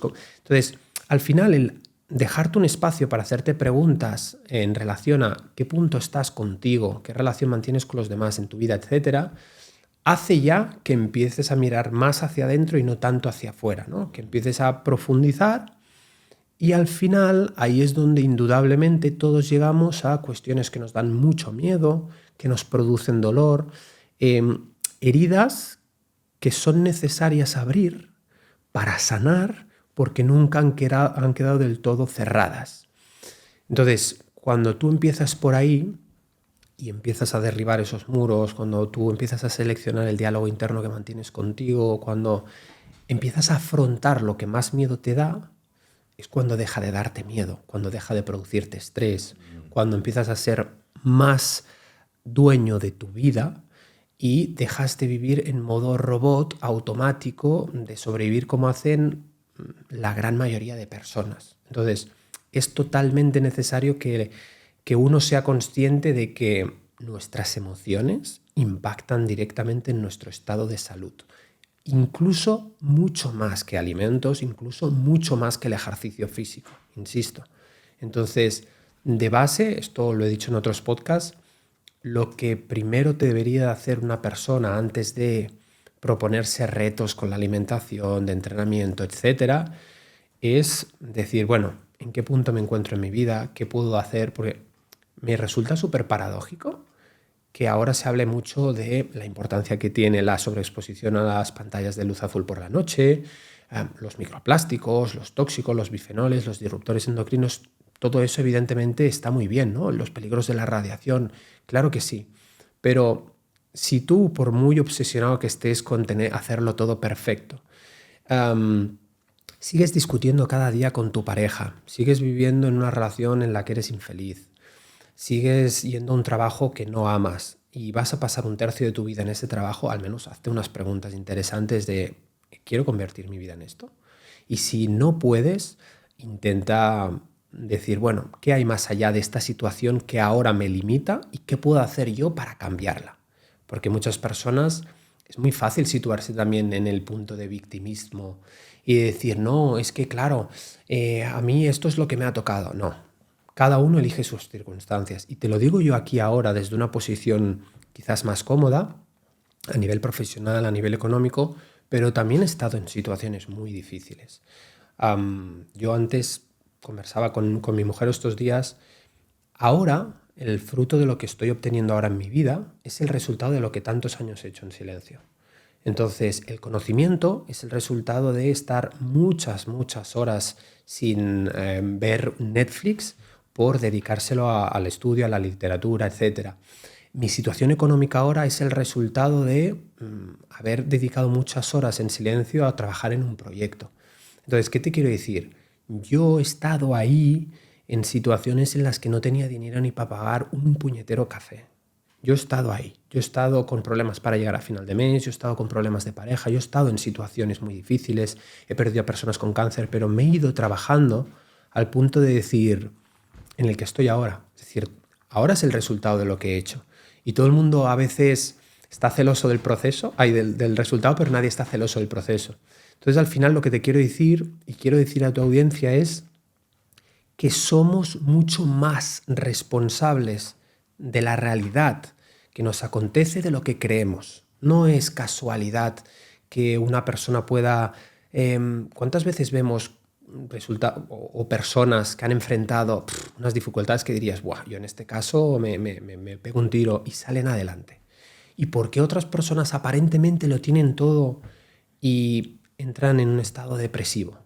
Todo es la forma en la que te comunicas contigo, con la vida, etc.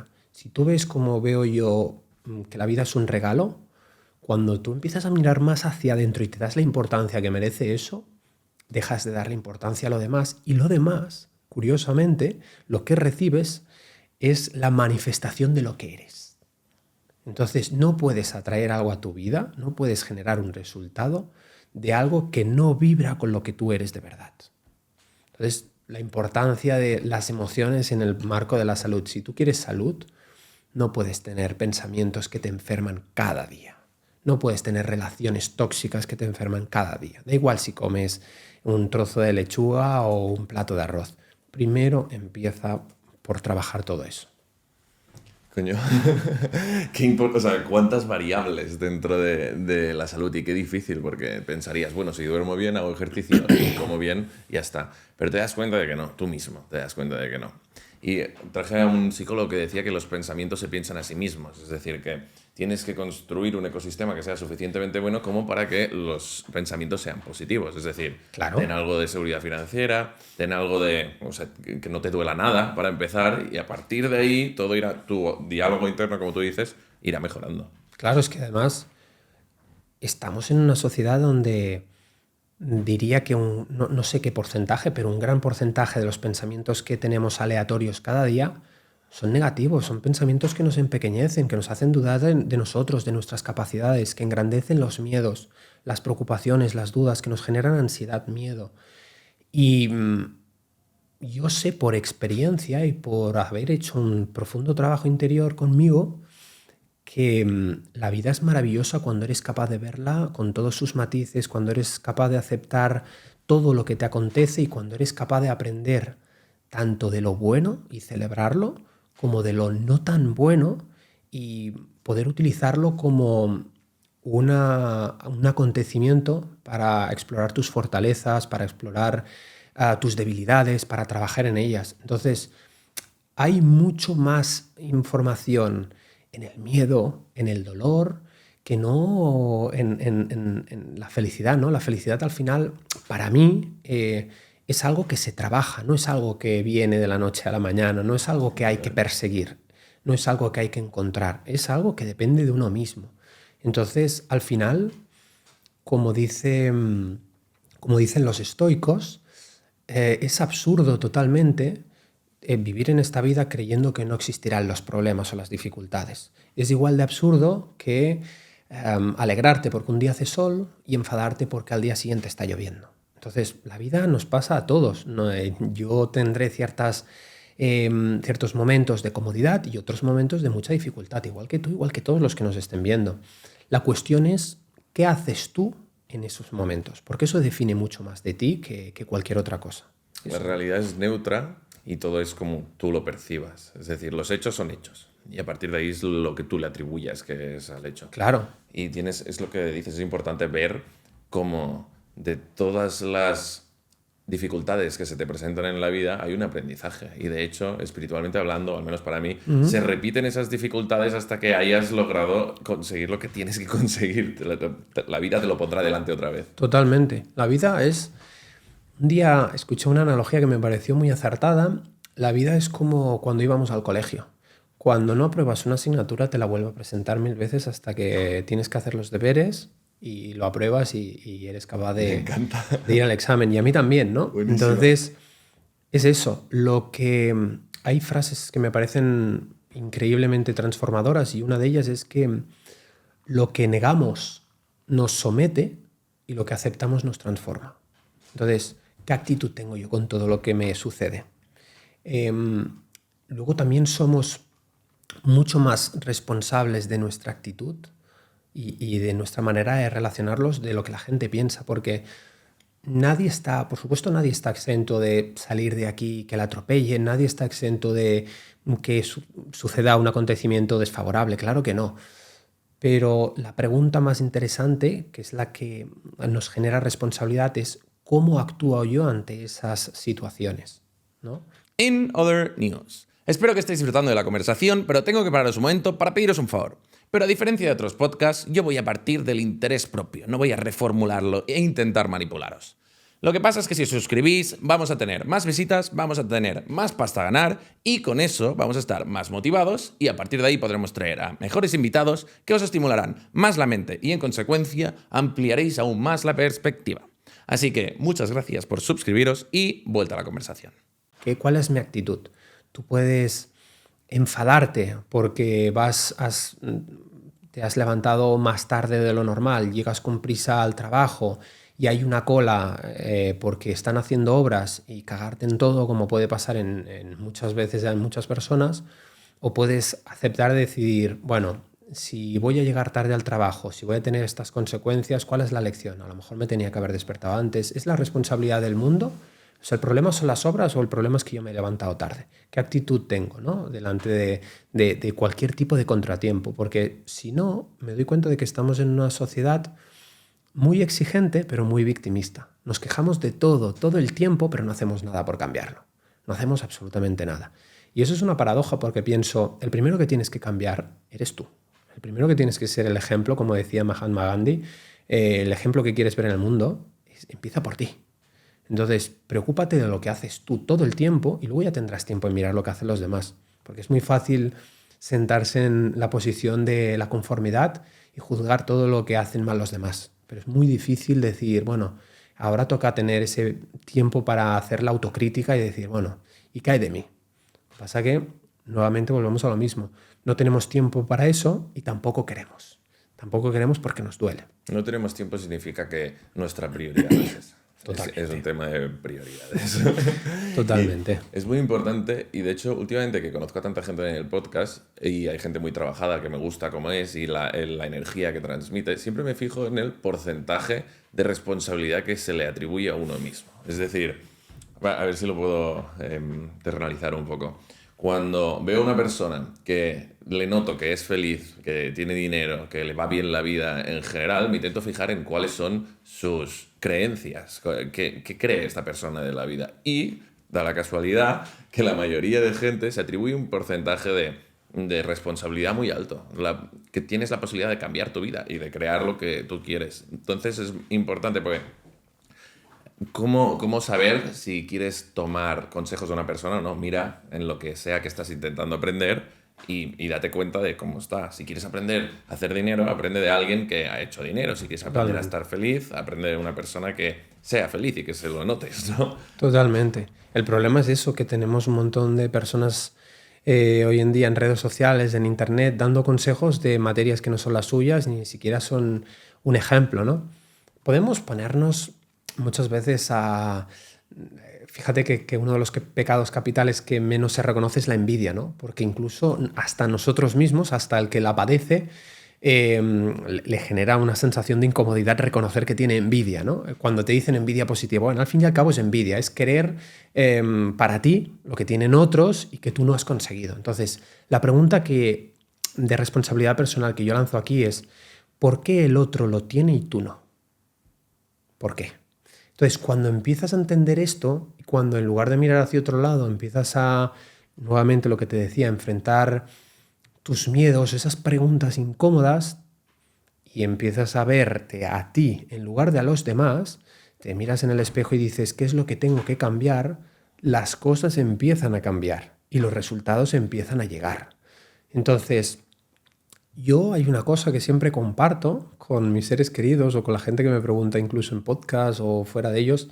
Oye, Marc, ¿y cómo has conseguido que te vaya tan bien económicamente o profesionalmente o esto, lo otro? Le digo, mira, al final, aquí hay dos cosas. Lo primero es que si yo lo he conseguido, te prometo que cualquiera puede conseguirlo. Y lo segundo es que creo que no hay misterio, que vemos muchos vídeos de crecimiento, de desarrollo personal y cuál es el último secreto y ley de la atracción. No, y el único secreto es tener claro lo que quieres, tener claro el precio que estás dispuesto a pagar por eso, e invertir las horas, el esfuerzo y la dedicación en esa dirección, todo el rato. La gente dice, yo quiero ser como los youtubers. No, es que los youtubers son esto porque son unos flipa.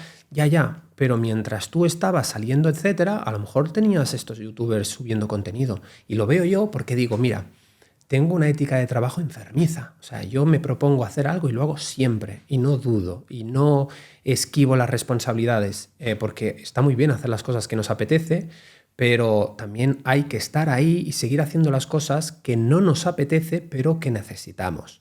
Entonces yo, si digo voy a subir 8 vídeos a YouTube y voy a tener 500.000 de suscriptores de aquí a 5 años, sé que lo voy a tener no porque si el algoritmo me va a favorecer, no es porque tengo una comunidad, no, porque sé que por volumen de tiempo y por estadísticas, si subo 8 vídeos de calidad cada mes, poco a poco te van a ir conociendo más personas y vas a ir creciendo, y el resultado final no es un tema de suerte, sino es un tema de trabajar en esa dirección.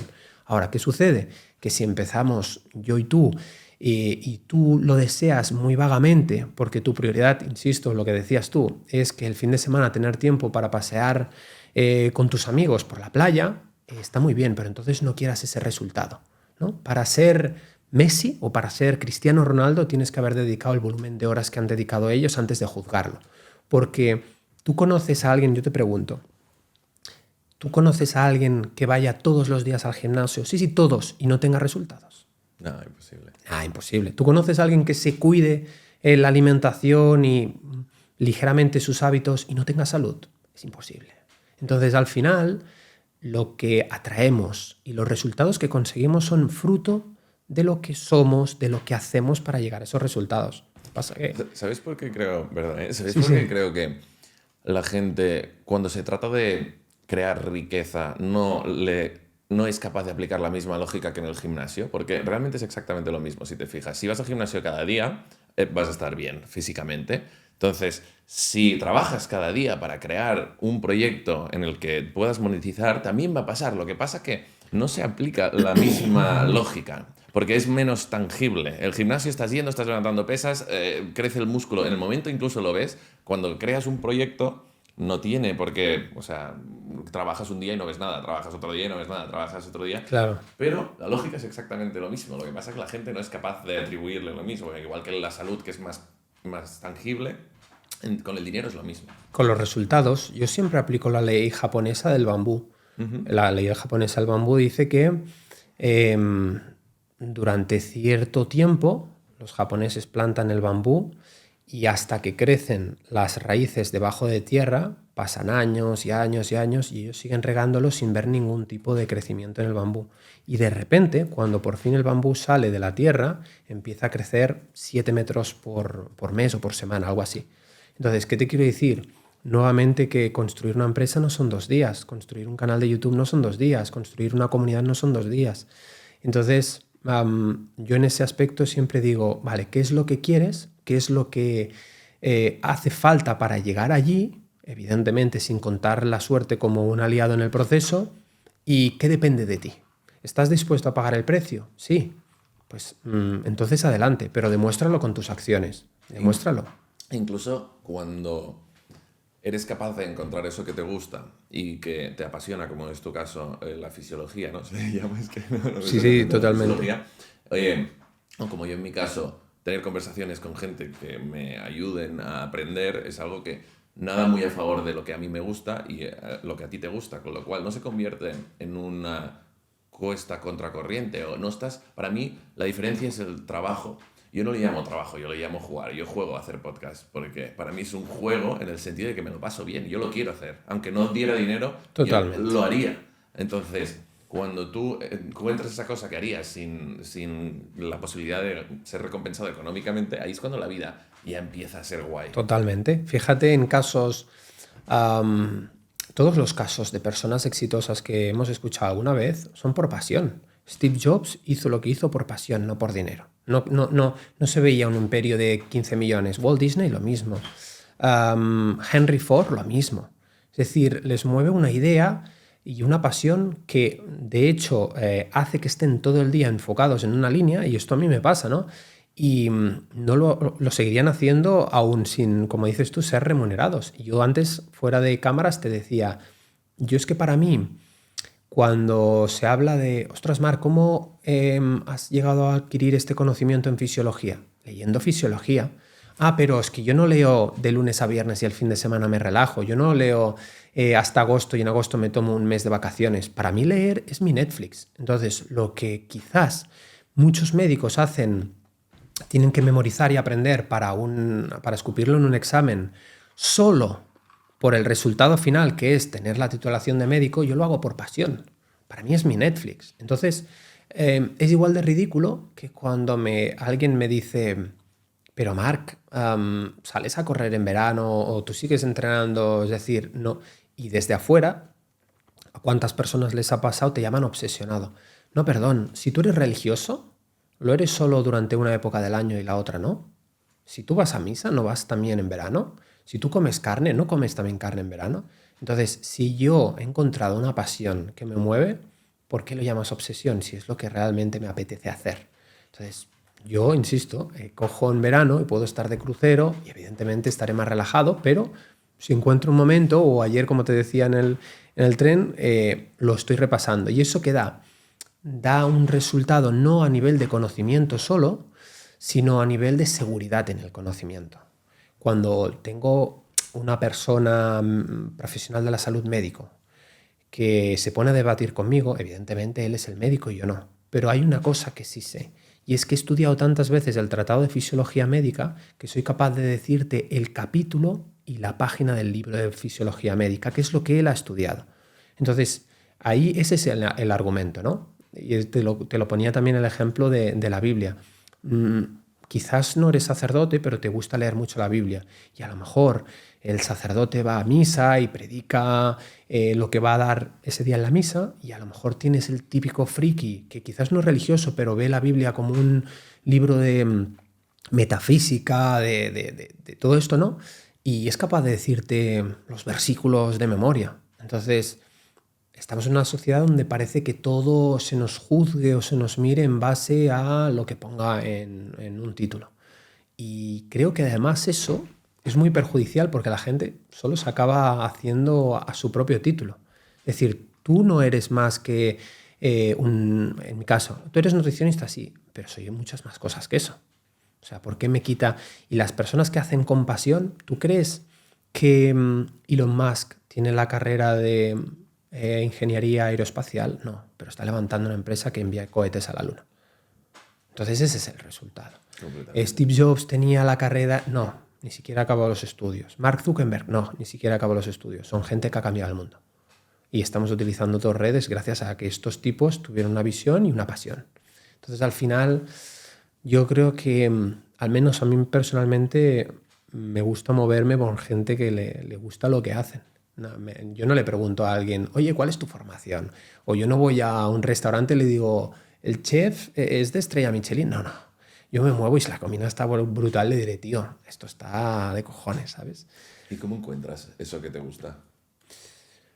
Normalmente sale, es algo, esto se lo escuché a Víctor Coopers, me gustó mucho porque coincido 100% con él, es algo que te resulta innato, que no te cuesta mucho esfuerzo y que puedes dedicar una gran cantidad de tu tiempo sin agotarte.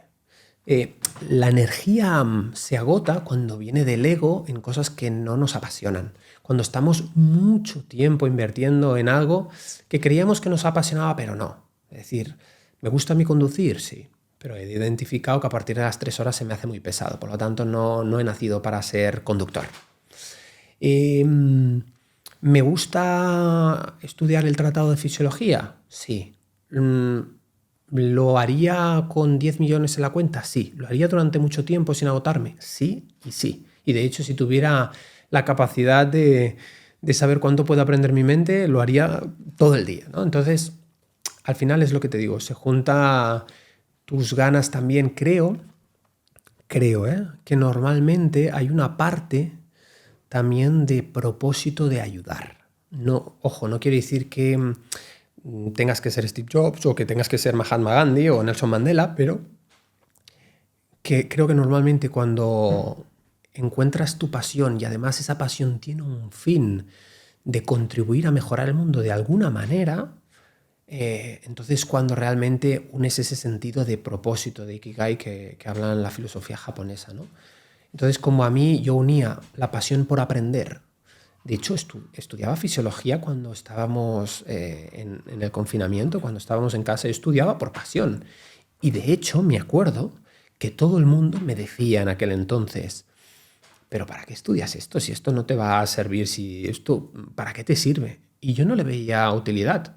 Pero hoy, como dice Steve Jobs, después de todos estos años, como me diferencio de otros profesionales en el tema de interpretación de analíticas, hoy es cuando uno los puntos mirando atrás. Entonces, no lo hice por un fin. No estudié hormonas, metabolismo, todo esto por un fin, para el fin de, pues voy a hacer esto para monetizar más, para ganar más. No lo hice nunca por eso. Lo hice porque me gustaba y me sigue gustando. Entonces, lo hice sin ningún tipo de... Muchas veces parece que todo sea un fin. No, hay cosas que hay que hacer sin fin y por pasión, ¿no? Y luego se convierten en el... Claro, como dice Steve Jobs, es solo mirando atrás es cuando eres capaz de unir los puntos y entender por qué estabas haciendo lo que estabas haciendo. Para mí es como coger un hilo. En esta sociedad que tiene tanto estímulo, que es tan buena evadiéndote, lo primero es lo que tú has dicho antes, ¿no? Tener un tiempo de introspección y de calma, y luego a partir de ahí sigue tu curiosidad. Sigue tu curiosidad, es decir, ¿qué te gusta leer? ¿Qué te gusta incluso ver en YouTube? ¿Qué es tu algoritmo? ¿Qué es esos intereses que tienes innatos? Y claro. Y empiezas a estirar y empiezas a estirar. Hostia, este libro me ha encantado, ya tengo una pista. Este invitado del podcast me ha encantado de lo que hablaba, ya tienes una pista. Este vídeo me ha interesado mucho, ya tienes una pista. Y a partir de ahí empiezas a consumir para luego crear, ¿no? O sea, totalmente. Estiras del hilo de la curiosidad y una vez ya has encontrado el tema, empiezas a intentar crear algo alrededor de ese tema. Eso es como yo lo veo. Es que al final hay una frase que me encanta que dice, o trabajas por tus sueños o encontrarás a alguien que te pague para que trabajes por los suyos. Entonces es muy difícil encontrar qué es lo que te mueve si estamos siempre en un ruido mental y estamos solo sobreviviendo. Nos levantamos por la mañana, vamos al trabajo en piloto automático, respondiendo los WhatsApps, con nuestro café, llegamos, estamos deseando que llegue el final del día. Con suerte, somos unos afortunados, trabajamos en oficinas, salimos a las 5, llevamos a los niños a las actividades extraescolares, corre, llegamos a casa, hacemos la cena y a dormir, y así cada día esperando que llegue el fin de semana para poder permitirnos un espacio de libertad. Entonces, la pregunta es, yo me he hecho muchas veces esta pregunta conmigo, es, si pudieras elegir la vida que quieres, ¿qué es lo que te separa del momento en el que estás de esa vida? ¿Qué es lo que te separa? Te separa a nivel financiero, a nivel profesional. Y yo he ido trabajando consciente y constantemente en esa dirección para parecerme cada vez más a esa vida que tanto estaba añorando y que tanta felicidad me producía. Yo llegaba de vacaciones y me decía, miraba a mi pareja y le decía, ¿te imaginas tener esto siempre? O sea, ¿te imaginas no tener que ir a trabajar y ahora estirar esta semana? Y la pregunta que yo me hacía es, ¿por qué no puedo estirar esta semana? Porque tengo que ir a un trabajo. ¿Me gusta mi trabajo? Sí, pero no me siento realizado. Me gustaría tener la libertad de poder elegir esa semana aún disfrutando de mi trabajo. ¿Y para eso qué hace falta? Trabajar para ti. ¿Para eso qué hace falta? Formarte. ¿Y para eso qué hace falta? Empezar a crear... Y todo cuando lo que dices tú, cuando empiezas a estirar del hilo, las respuestas salen. Pero hay que estar dispuesto a aceptarlas y a asumir la responsabilidad de seguir, de tomar acción en esa dirección. Porque es lo que te digo, es muy fácil creer que la ley de la atracción no dice, como algunas personas, yo pienso en esto y la vida me lo pondrá en mi camino. No, tú tienes que accionar. Tú atraes a tu vida no lo que piensas, no lo que quieres, atraes lo que eres. Entonces, cuando te pones a cambiar tu nivel interno de vibración es cuando empiezan a aparecer las cosas mágicas. O sea, pero unas cosas, mira, te voy a contar una anécdota de ayer, aquí en Madrid. Y esta mi mujer aquí al lado lo puede confirmar porque esto... Yo soy una persona muy sensible con ciertas cosas de la vida porque la gente del podcast quizá no sepa, soy de Andorra, nacido en Andorra, y entonces Andorra es un país muy seguro, muy tranquilo, rodeado de naturaleza y no hay delincuencia, no hay vagabundos, bueno, en fin, no hay desempleo, no hay paro, etcétera, ¿no? Entonces, cuando tengo la oportunidad de viajar a otros países, me impactan muchas cosas como ser humano que hemos llegado a normalizar o que la sociedad ha llegado a normalizar, ¿no? Te contaba, ayer paseando por Gran Vía, una persona, me fijé sobre todo en su actitud. Había una persona pues pidiendo una ayuda, ¿no? Económica, tienes una moneda. Y yo nunca voy con efectivo, siempre voy con tarjeta. Y me acuerdo que me fijo mucho en las ganas que tienen las personas que están en esa situación, ¿no? Es decir, si es una persona resignada o es una persona que tiene actitud, es una persona que te insulta o es alguien que, a ver cómo lo recibe. Entonces estaba pasando y le dije, la verdad, le dije, es que en este momento no tengo nada encima. Y el señor dijo, nada, no te preocupes, amigo, tal, ¿sabes? Y siguió a lo suyo. Entonces, en lugar de resignarse con la situación que tenía o con esa aparente dificultad, ¿no? De no haber encontrado su propósito, pues tío, seguía con la misma actitud. Y mientras yo caminaba, estaba todo el rato pensando, hostia, Mar, tienes que ir a un cajero porque en base a lo que tú eres, tienes que volver a ayudarlo. Entonces, ¿por qué digo esto? Que la gente no me malinterprete. No es que sí que habrán mafias, bla, bla, bla, ¿no? Todo esto, pero yo siempre me pongo en la disposición del otro de decir, si estuviera yo en esa situación me gustaría que me ayudaran y como la vida tengo la fortuna de que me ayuda tanto y estoy en un punto de felicidad increíble, creo que tengo una obligación moral de ayudar a los demás. Entonces, iba caminando y estaba pensando, le tengo que dejar algo porque si no soy yo mismo el que tengo algo, una deuda pendiente con el universo, ¿no? Voy a comprar ropa y me dice mi mujer cuando acabamos de comprar, salimos y me dice, Marc, estás cegato del todo. Le digo, pero cegato, ¿por qué no? Me dice, Marc, ¿sabes que habían 15 euros en el suelo y no te has dado cuenta? Le digo, hostia, no. Pero qué maravilloso regalo que estoy pensando en ese dinero para poder aportárselo y la vida me lo presenta así. Estoy tan sincronizado, es de puñeteros locos. Entonces, la semana antes de venir aquí, me acuerdo que estaba organizando otro viaje a París y digo, pues me voy al Moulin Rouge y me voy a coger un espectáculo. Tío, el espectáculo valía 390 euros. Digo, bueno, es mi cumpleaños, me cojo el espectáculo y ya está. 390, quédate con esta cifra. Pues estoy pagando el espectáculo y al minuto después recibo un correo de una compañía aérea de un viaje que había hecho que se había retrasado el vuelo, que ya estaba lista una indemnización por valor de 390 euros, tío. Entonces, Cuando te pasa una vez dices, ¡buah, qué coincidencia, tío! Esto no puede ser. Cuando te pasan 300 veces, te das cuenta que es la alineación que tienes con el universo y con todo lo que te rodea. Volvemos a lo mismo. Entonces, veo todo como si fuera una mierda o como si fuera un regalo. Ese es el punto. Y te digo que desde ahí empiezan a suceder. Yo veo la vida como un regalo. Pero no siempre ha sido así, lo que te decía. Yo también he tenido que pasar muchas dificultades. La gente ve este mar de ahora, pero no conoce las horas que he estado dedicando. Mi mujer me decía siempre, todos los que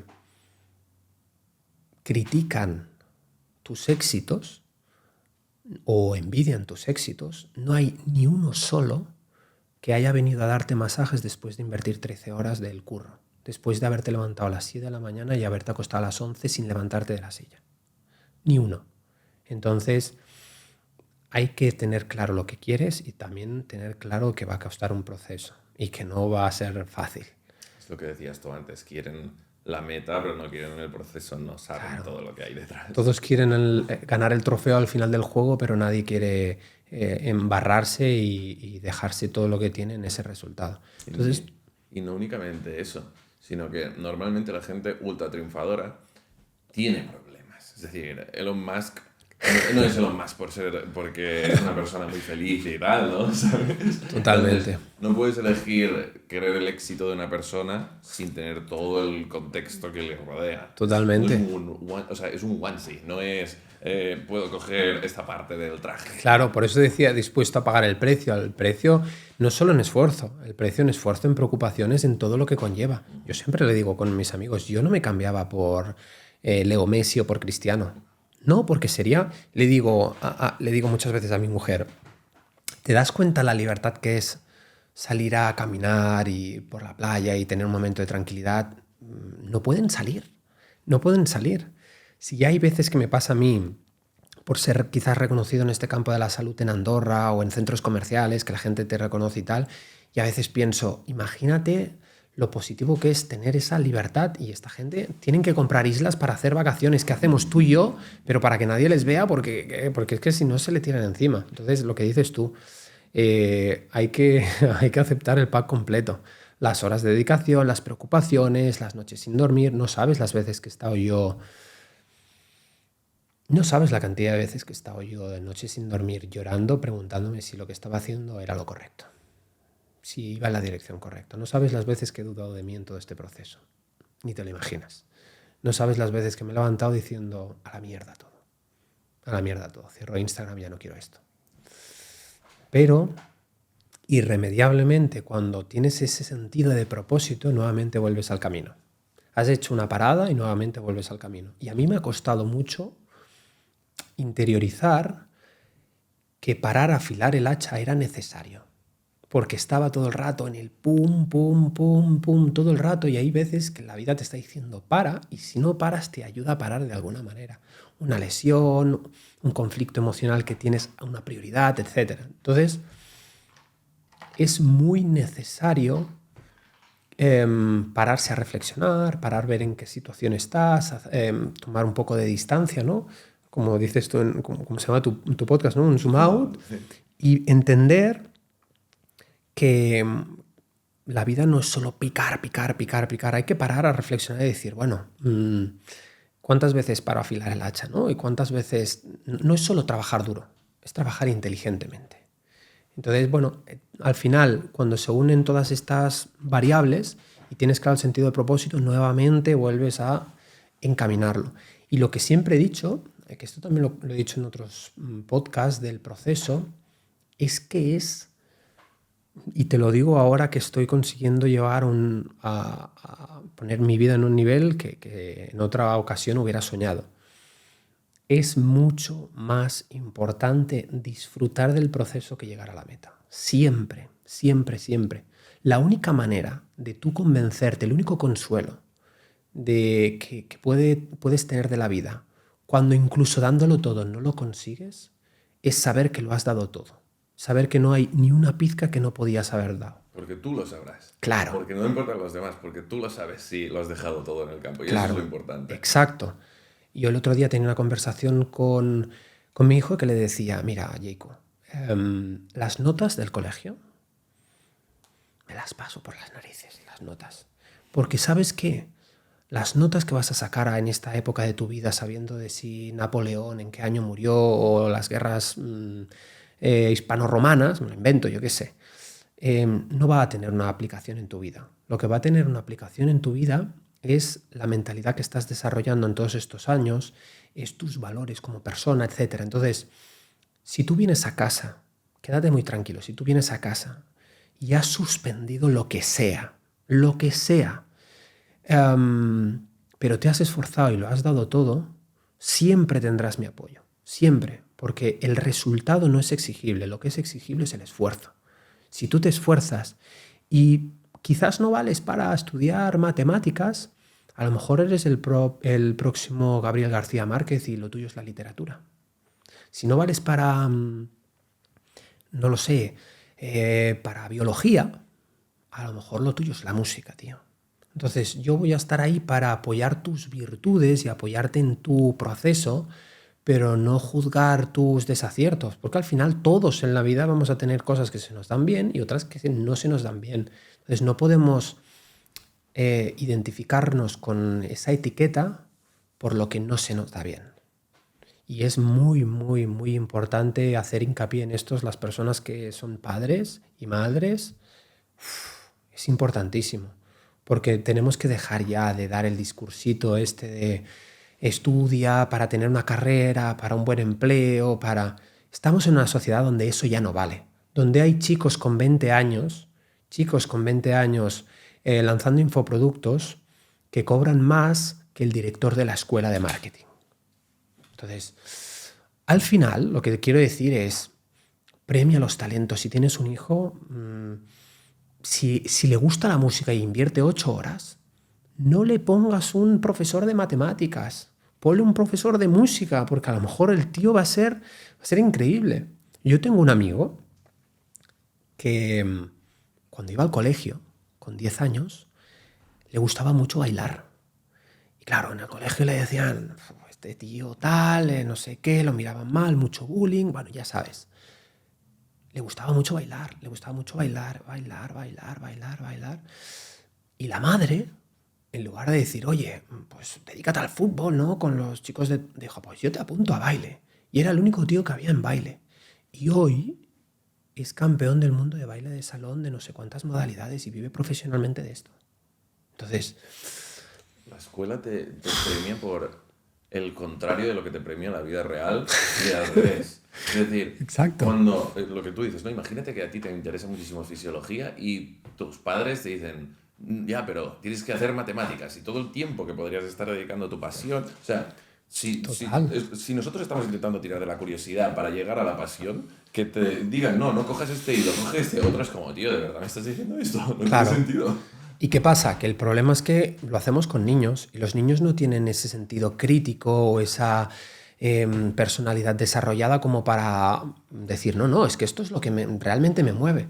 Entonces los impulsamos a que no tengan buenos empleos o que tengan esta carrera que tiene más salida. ¿Qué quiere decir tener más salida?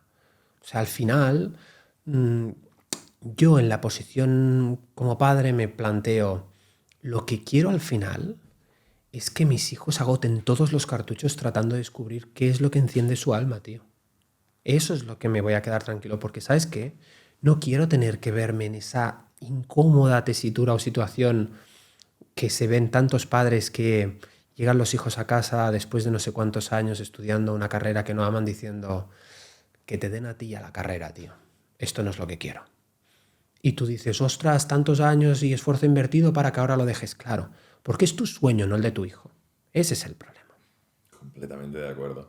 Y también hay una parte que es el tema de los resultados, que si es lo que tú dices, ¿no? Tu hijo saca un 5 o un tal, o un 4, está mal. Si saca un 9, está bien. Si saca un 10, está bien. Cuando te estás validando a través del resultado, estás enseñando completamente lo contrario de lo que tienes que enseñar, que es validarte a través de hacerlo bien. Es decir, en todos los proyectos que he creado, obviamente al principio no funcionan hasta que funcionan, ¿no? O algunos no. Pero si tú haces este podcast durante 3 meses y no tienes views, ¿qué te está enseñando el aprendizaje de la escuela? que no sigas, porque no estás sacando, Claro. no estás sacando más de un 5, ¿no, hombre? Hormozi tiene una quote muy buena que es la habilidad que separa a la gente que tiene éxito de la que no es la capacidad que tienes para perdurar haciendo algo sin ver ningún resultado. Y es lo Claro. opuesto de lo que te enseña la escuela. Lo que te decía antes, es que no quiero que suene nada egocéntrico ni mucho menos, pero es que yo te sé decir a día de hoy, en el año en el que estamos, en 2024, y esto va a quedar grabado, que en menos de 3 años voy a tener 500.000 de suscriptores en YouTube. Y te lo digo sin titubear, porque ya sé que va a pasar. Y no es porque confíe en mí, en la ley de la atracción, en el proceso, es porque sé que estoy dispuesto a subir una cantidad de vídeos y de invertir en la mejor calidad y todo. Puede no darse, vale, pues te lo compro. A lo mejor no se da en ese espacio de tiempo, pero se acabará dando. No hay ninguna duda. No hay ninguna duda que si sabes lo que quieres y estás dispuesto, se va a acabar dando. No conozco a nadie que se ponga en una cancha de baloncesto 7 horas seguidas cada puñetero día durante 5 años que al final no acabe metiendo la canasta como le da la gana, con los ojos cerrados y de espaldas. A nadie, porque la maestría está en el proceso, lo que dices tú, en tu capacidad de no reconocer que tus resultados actuales son tus resultados futuros. Es lo que acabas de decir, ¿no? Es decir, no me identifica mi resultado, me identifica la meta, que es lo que alimenta el proceso. Completamente. Vale, Marc, te voy a dejar aquí, que ya sé que tienes prisa. Me ha encantado la conversación, sinceramente. ¿Dónde te pueden encontrar? Pues en redes sociales, en YouTube, en Spotify, y vaya, en todos los sitios con el nombre Elite Fitness, elite_fitness.es. Supongo que dejaréis también las redes sociales, y también, bueno, en Amazon he escrito libros, en fin, estoy en casi todos intento estar en casi todos lados. ¿Y cuál es tu próximo proyecto? Mi próximo proyecto, estoy trabajando en un curso para profesionales de interpretación de analíticas para dar un valor imprescindible. Es algo que no se ha hecho nunca, es algo de lo que no se habla y creo que puede aportar un gran valor tanto para profesionales como para los clientes que vayan a acudir a esos profesionales, de mejorar su salud, porque les va a dar una herramienta objetiva, un método de análisis objetivo para mejorar la salud de las personas. Y estoy en esto, y también estoy en mi próximo libro, en el 5.º libro de alimentación, hábitos saludables, etc. Intento que me dé la vida para todo, pero bueno, va lento, pero va. Muy bien, Marc, pues oye, me ha encantado la conversación, he aprendido muchísimo, tío. Muchísimas gracias a ti también por la invitación, y nada, espero que tu audiencia se vea beneficiada de algo. Estoy 100% seguro. Gracias.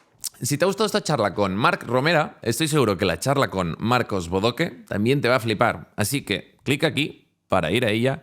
No olvides suscribirte.